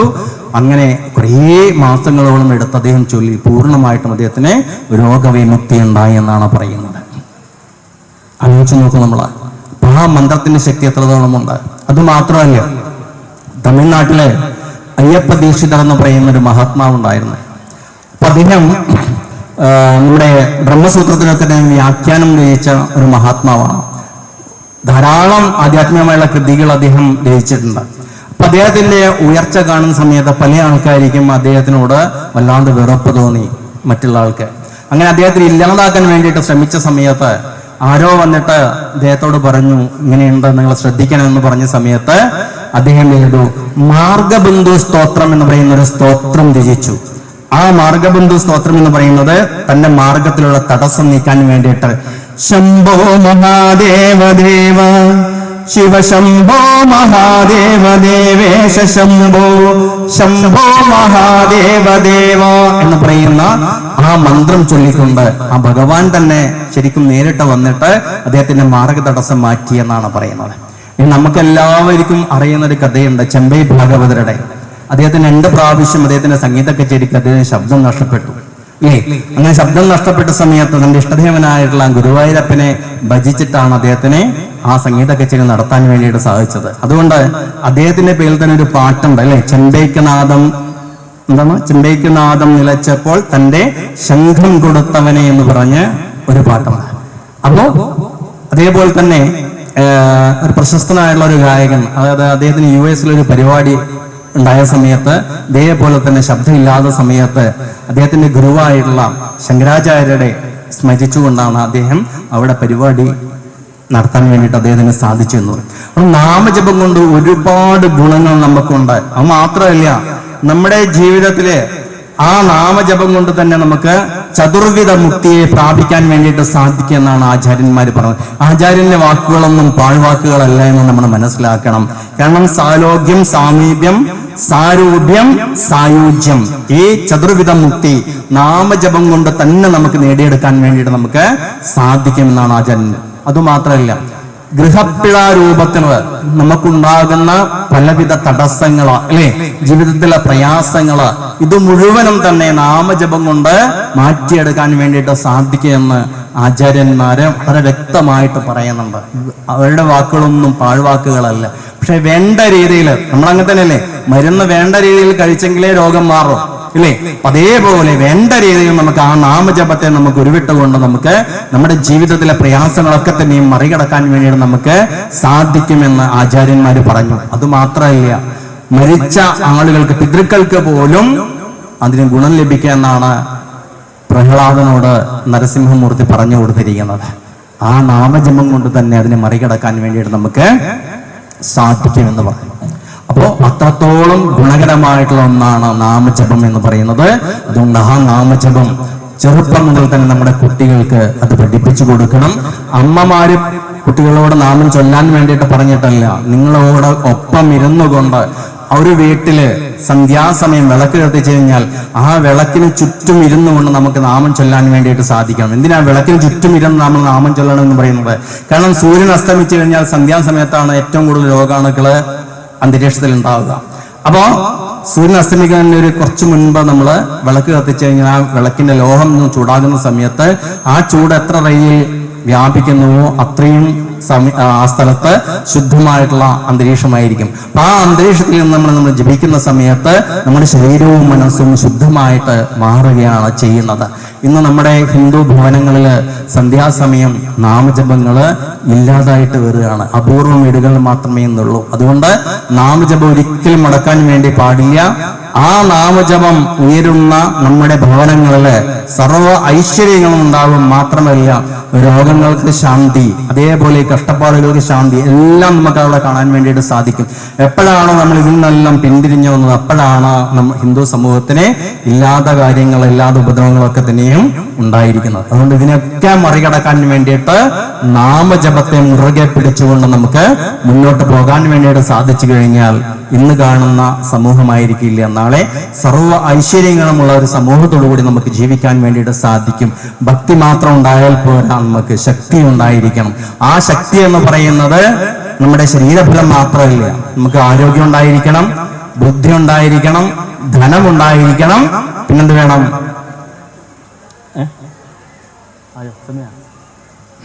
ധനമുണ്ടായിരിക്കണം, അല്ലെ? ബുദ്ധി ഉണ്ടായിരിക്കണം, ആരോഗ്യം ഉണ്ടായിരിക്കണം, വിദ്യാഭ്യാസം ഉണ്ടായിരിക്കണം.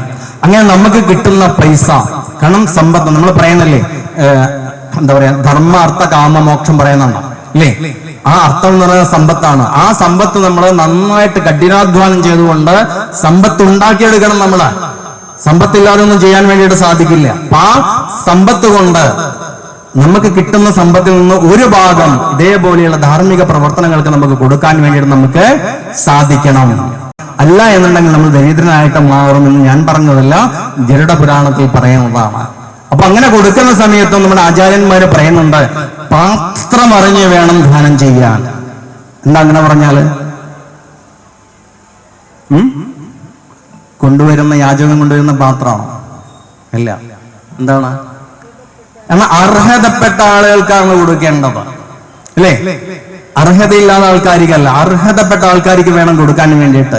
കണ്ട് പോകുന്ന ആർക്കെങ്കിലും നിങ്ങൾ കൊടുത്ത് 10 പൈസ കൊടുത്ത്, അല്ലെ 10 രൂപ കൊടുത്ത് അദ്ദേഹം അതുകൊണ്ട് മദ്യമായും കഴിച്ച് മറ്റുള്ള ആൾക്കാരെ ചീത്ത പറഞ്ഞാൽ അതിന്റെ ഒരു ഫലം നിങ്ങളുടെ അക്കൗണ്ടിലേക്ക് വരും, അല്ലേ? നിങ്ങൾ പറയും, ഭഗവാനെ ഞാനൊന്നും ചെയ്തിട്ടില്ല, പിന്നെ എന്നെ എങ്ങനെയാണ് ഇങ്ങനെ, അല്ലേ? അപ്പൊ കർമ്മങ്ങൾ ചെയ്യുന്ന സമയത്ത് കർമ്മശുദ്ധിയോടുകൂടി നമുക്ക് ചെയ്യാൻ വേണ്ടിയിട്ട് നമുക്ക് സാധിക്കണം. പാത്രമറിഞ്ഞ് ദാനം ചെയ്യാൻ വേണ്ടിയിട്ട് നമുക്ക് സാധിച്ചു കഴിഞ്ഞാൽ നമ്മുടെ ജീവിതത്തെ ഈ സംസാര സാഗരം താണ്ടി മറുകരയിൽ എത്താൻ വേണ്ടിയിട്ട് നമുക്ക് സാധിക്കും. നമ്മുടെ ജീവിതത്തെ ധന്യമാക്കി തീർക്കാൻ വേണ്ടിയിട്ട് നമുക്ക് സാധിക്കും. അപ്പൊ നമ്മൾ കർമ്മങ്ങൾ ചെയ്യുന്ന സമയത്തും ശുദ്ധിയോടുകൂടി നമുക്ക് ചെയ്യാൻ വേണ്ടിയിട്ട് സാധിക്കണം. ക്ഷേത്രത്തിൽ വരുന്ന സമയത്ത്, വഴിപാട് കഴിക്കുന്ന സമയത്ത്, വഴിപാടിന് ദ്രവ്യങ്ങൾ കൊണ്ടുവരുന്ന സമയത്ത് അതെല്ലാം ശുദ്ധമായിരിക്കണം. അങ്ങനെ ശുദ്ധിയോട് കൂടിയിട്ട് നിങ്ങൾ ചെയ്തു കഴിഞ്ഞാൽ ഈ ക്ഷേത്ര ചൈതന്യം വർദ്ധിക്കുകയും ഇന്ന് ഈ ക്ഷേത്രം കാണുന്നതിലല്ല ആ മഹാക്ഷേത്രമായിട്ട് അതിനെ മാറ്റിയെടുക്കാൻ വേണ്ടിയിട്ട് നമുക്ക് സാധിക്കും. അങ്ങനെ ആ മഹാക്ഷേത്രമായിട്ട് മാറുന്ന സമയത്ത് ഇതിന്റെ ആ ചൈതന്യം എത്ര റേഞ്ചിൽ വ്യാപിക്കുന്നുവോ ആ സ്ഥലത്ത് മുഴുവനും തന്നെ ശാന്തിയും സമാധാനവും സന്തോഷവും നമുക്ക് കാണാൻ വേണ്ടിയിട്ട് നമുക്ക് സാധിക്കും. അതുകൊണ്ട് ഈ ക്ഷേത്രം ഇന്ന് ഈ രീതിയിലേക്ക് വന്നു കഴിഞ്ഞു.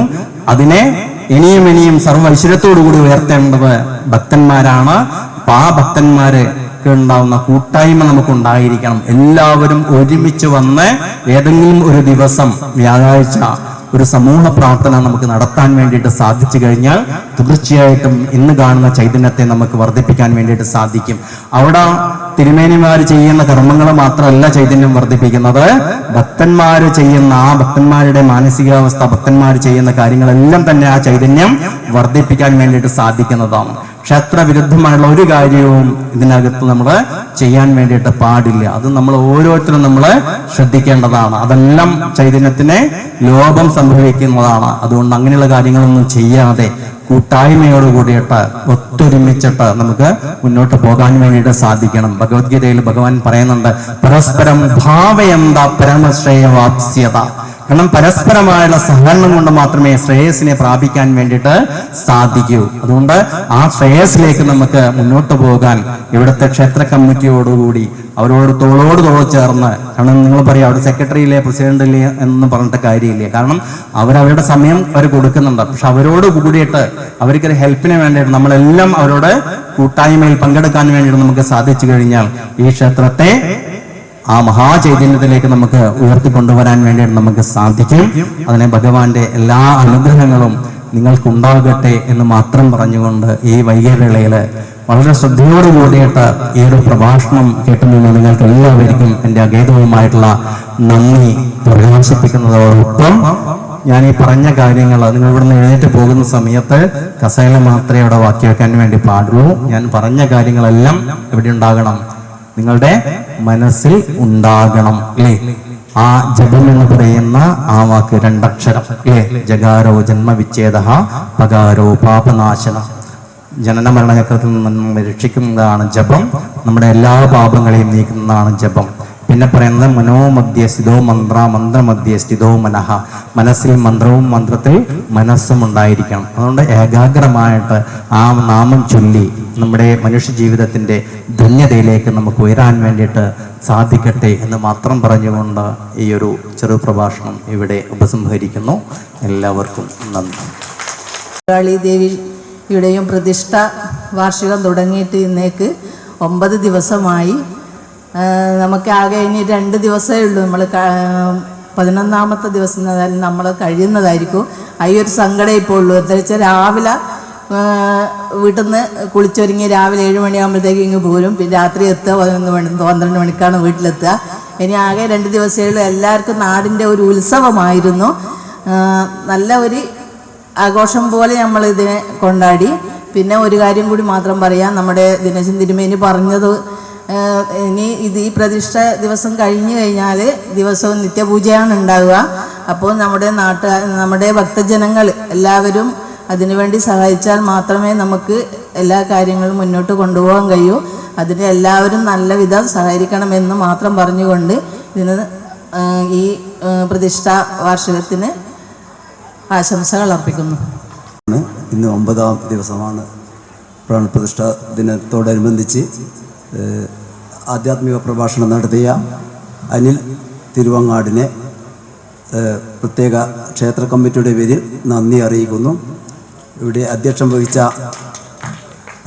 വഹിച്ച ഭാസ്കരൻ മാസ്റ്റർ, സ്വാഗതം പറഞ്ഞ ദിനേശൻ തിരുമേനി, പുഷ്പിയേച്ചി, ഇവരെ എല്ലാവരെയും നന്ദി അറിയിക്കുന്നു. അതുപോലെ ഇത്ര നേരം ഈ പ്രഭാഷണം കേട്ടിവിടെ ഈ നനഞ്ഞ നിലത്തും കസേരയിലിരുന്ന എല്ലാ ഭക്തന്മാർക്കും പ്രത്യേക നന്ദി അറിയിക്കുന്നു. നന്ദി, നമസ്കാരം. നേരം നമ്മൾ നടത്താൻ നിശ്ചയിച്ചിരുന്ന മുല്ലപ്പള്ളി കൃഷ്ണൻ നമ്പൂതിരിയുടെ ക്ലാസ് നാളെ 9 മണിക്ക് അദ്ദേഹം ഇവിടെ എത്തിയിട്ടുണ്ട്. നാളെ 9 മണിക്ക് ഉണ്ടായിരിക്കുമെന്നാണ് തന്ത്രി അറിയിച്ചത്. എല്ലാ ഭക്തജനങ്ങളും നാളെ 9 മണിക്ക് ക്ഷേത്ര മുറ്റത്ത് ഉണ്ടായിരിക്കണമെന്ന് അറിയിക്കുകയാണ്. അതുപോലെ നാളെ സർപ്പബലി, ഇന്ന് മാറ്റിവെച്ച സർപ്പബലി നാളെ വൈകുന്നേരം 6 മണിക്ക് നടത്തുമെന്ന് അറിയിച്ചിട്ടുണ്ട്. അതുപോലെ സഹസ്ര കലശം നാളെ രാവിലെ 8:30 മുതൽ ഉണ്ടായിരിക്കുമെന്ന് അറിയിച്ചിട്ടുണ്ട്. പ്രത്യേകം ഓർമ്മിപ്പിക്കുന്നു, നാളെ 9 മണിക്ക് നമുക്ക് വേണ്ടി ക്ലാസ് തരാൻ വേണ്ടി വന്നിരിക്കുന്ന കൃഷ്ണനമ്പൂരിയുടെ ക്ലാസ് കേൾക്കാൻ നിർബന്ധമായും, ഒരു നിർബന്ധ ബുദ്ധിയാണ്, നിർബന്ധമായും എല്ലാവരും ഉണ്ടായിരിക്കണമെന്ന് വിനയപൂർവ്വം അഭ്യർത്ഥിക്കുകയാണ്.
പോകുമ്പോൾ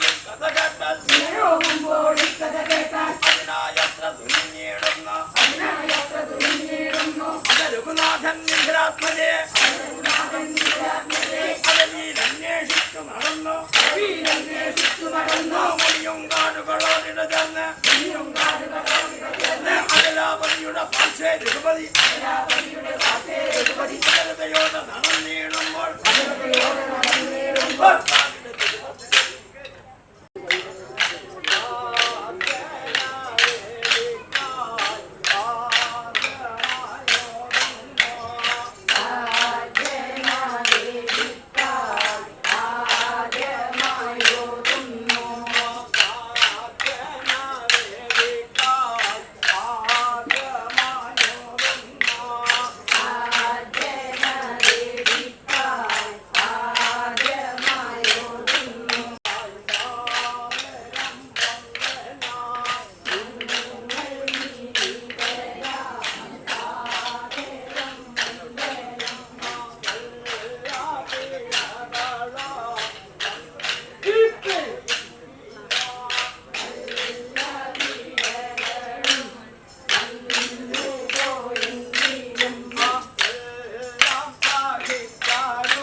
കാക്കാനും പൊറുക്കാനും നന്ദഗോപുര ദേവനല്ലല്ലോ.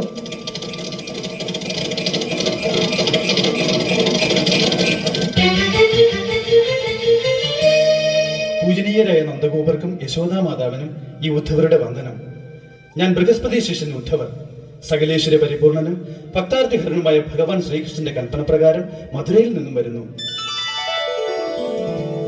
ഭഗവാനെ, ഞാൻ എന്താണ് ഈ കേൾക്കുന്നത്? കണ്ണന്റെ പ്രിയപത്രമായ ഉദ്ധവ, ആമ്പാടി വാസികളായ ഞങ്ങളുടെ പ്രിയരായ വാസുദേവ ദേവകിമാർ കംസന്റെ ബന്ധനത്തിൽ നിന്നും മുക്തരായി സൗഖ്യമായി ഇരിക്കുന്നുവോ? പറഞ്ഞാലും എന്തൊക്കെയാണ് മധുരാപുരിയിലെ വിശേഷങ്ങൾ? അമ്മയായ യശോദയെയും പ്രീതി അധികമായുള്ള സുഖദുഃഖാദികളിൽ ഒന്നിച്ചുണ്ടായിരുന്ന ഗോപവൃന്ദത്തെയും കണ്ണൻ അന്വേഷിച്ചുവോ? സ്വജനങ്ങളെ കാണാൻ എന്തുകൊണ്ട് കണ്ണൻ വന്നില്ല? സകല ലോകത്തിന്റെയും നാഥനായ ശ്രീനാരായണൻ ദേവകാര്യങ്ങൾ സാധിപ്പാനാണ് മനുഷ്യരൂപം സ്വീകരിച്ചത്. അപ്രകാരം ഭഗവാന്റെ മാതാപിതാക്കളായി എന്നുള്ളത് നിങ്ങൾക്ക് അഭിമാനകരമല്ലേ? ആ ചിന്ത മാത്രം പോരെ ശിഷ്ടകാലം നിങ്ങൾക്ക് ജീവിക്കാൻ? എങ്കിലും ഒരു നോക്ക് കാണാൻ കണ്ണ് കുതിക്കും പോലെ. നിങ്ങളുടെ ഹിതം സാധിപ്പാനായി താമസിയാതെ കണ്ണൻ ഗോകുലത്തിലെത്തും. കണ്ണന്റെ പ്രിയ സഖാവേ, ഞങ്ങൾ ഭാഗ്യശാലികൾ തന്നെ, അതിൽ ആനന്ദം തോന്നുന്നു. പക്ഷെ ഈ കാത്തിരിപ്പ് അത് അസഹനീയം തന്നെ. ഞങ്ങളുടെ അരികിൽ അവൻ ഉടനെ എത്തുമെന്നല്ലേ പറഞ്ഞത്? അധികം സ്നേഹിക്കുന്ന വസുദേവരെയും ദേവകയെയും ഉപേക്ഷിച്ച് ഇങ്ങോട്ടുള്ള വരവ് വിശ്വസനീയമല്ലെന്നാ മനസ്സ് മൊഴിയുന്നത്. സാധാരണ ജനങ്ങളെ പോലെ ശരീരാദികളിൽ ഞാനും എന്റേതെന്ന ഭാവവും ശ്രീകൃഷ്ണനില്ല. ഒരുവനിൽ പ്രിയവും മറ്റൊരുവനിൽ അപ്രിയവുമില്ല. സകല ലോക കാരണഭൂതനും നിയന്താവുമായ ശ്രീകൃഷ്ണന് ദേഹിയിൽ നിന്നും വേറിട്ടൊരു ദേഹവും ദേഹത്തിനു കാരണമായ ജന്മവുമില്ല. നിങ്ങളത് മനസ്സിലാക്കിയാലും. ഉദ്ധവരെ, വേദാന്ത ശാസ്ത്രങ്ങളിൽ ഞങ്ങൾ വിജ്ഞരല്ല. പോറ്റി വളർത്തിയൊരു മകൻ കൈവിട്ടു പോയ ദുഃഖവും നിരാശയുമാണ് മനസ്സിൽ. അതുകൊണ്ട് പറഞ്ഞു പോയതാ. കണ്ണന്റെ കഥകൾ പറഞ്ഞു നിന്നു അങ്ങേ യഥോചിതം സ്വീകരിക്കുവാൻ കൂടി കഴിഞ്ഞില്ല. വന്നാലും ഞങ്ങളോടൊപ്പം. വന്നാലും എന്റെ ദൗത്യം ആരംഭിച്ചതേയുള്ളൂ. ആമ്പാടിയിലെ പുൽക്കൊടി മുതൽ ഗോപികാവൃന്ദത്തോട് വരെ കണ്ണന്റെ ദിവ്യ സന്ദേശവും സമാശ്വാസവും അറിയിക്കാനുള്ള ദൗത്യവുമായാണ് ഞാൻ എത്തിയത്. അങ്ങ് വസതിയിലേക്ക് ഗമിച്ചാലും ദൗത്യം പൂർത്തിയാക്കി ഞാൻ അവിടെ എത്തിക്കൊള്ളാം.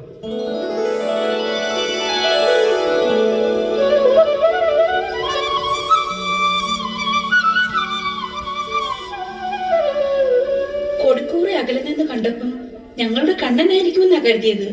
അങ്ങ് ഞങ്ങളുടെ കണ്ണനെ അറിയുമോ? അറിയും. കണ്ണൻ അയച്ചതാണ് എന്നെ. എന്ത് ധർമ്മതത്വം പറഞ്ഞ് ഞങ്ങളെ ആശ്വസിപ്പിക്കാനാ കള്ളക്കണ്ണം പറഞ്ഞു വിട്ടിരിക്കുന്നത്? ഇനി വീൺവാക്കുകളിലൊന്നും ഞങ്ങൾ വിശ്വസിക്കില്ല. പരിഭവം അരുത് കണ്ണന്റെ പ്രിയ സഖിമാരെ. കണ്ണൻ നിങ്ങളെ പിരിഞ്ഞിട്ടില്ല. അദ്ദേഹത്തിന്റെ ഉണർവിലും ഉച്ഛ്വാസത്തിലും എല്ലാം നിങ്ങളുണ്ട്. കണ്ണന് പ്രിയരായ ഗോപികാവൃന്ദം.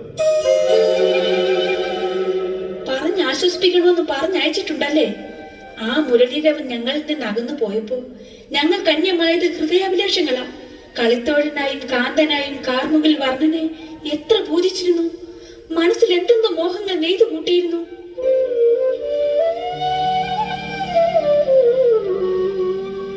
കണ്ണനെ മറക്കാനല്ല, കൂടെ കൂടെ ഓർക്കണമെന്ന് പറയാനാ ഞാൻ വന്നത്.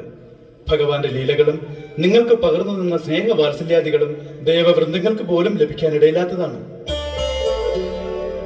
അത്രയ്ക്ക് പുണ്യവതികളാണ് ആമ്പാടിയിലെ ഗോപസ്ത്രീകൾ. കണ്ണന്റെ സ്മൃതികളിൽ അവനോടൊത്ത് നിങ്ങൾ പങ്കിട്ട സ്നേഹാനുഭൂതികൾ, അസുലഭ സായാഹ്നങ്ങൾ എല്ലാം നിത്യസ്മരണകളായി നിലകൊള്ളും. എവിടെ രാധ?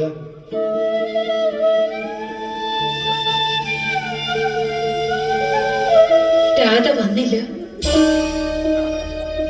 ഇന്നും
ശ്രീഹരിയുടെ മായ. ഭഗവാനെ നാരായണ നാരായണ.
രാധ എന്നൊരു ഭാര്യാസങ്കല്പമില്ല.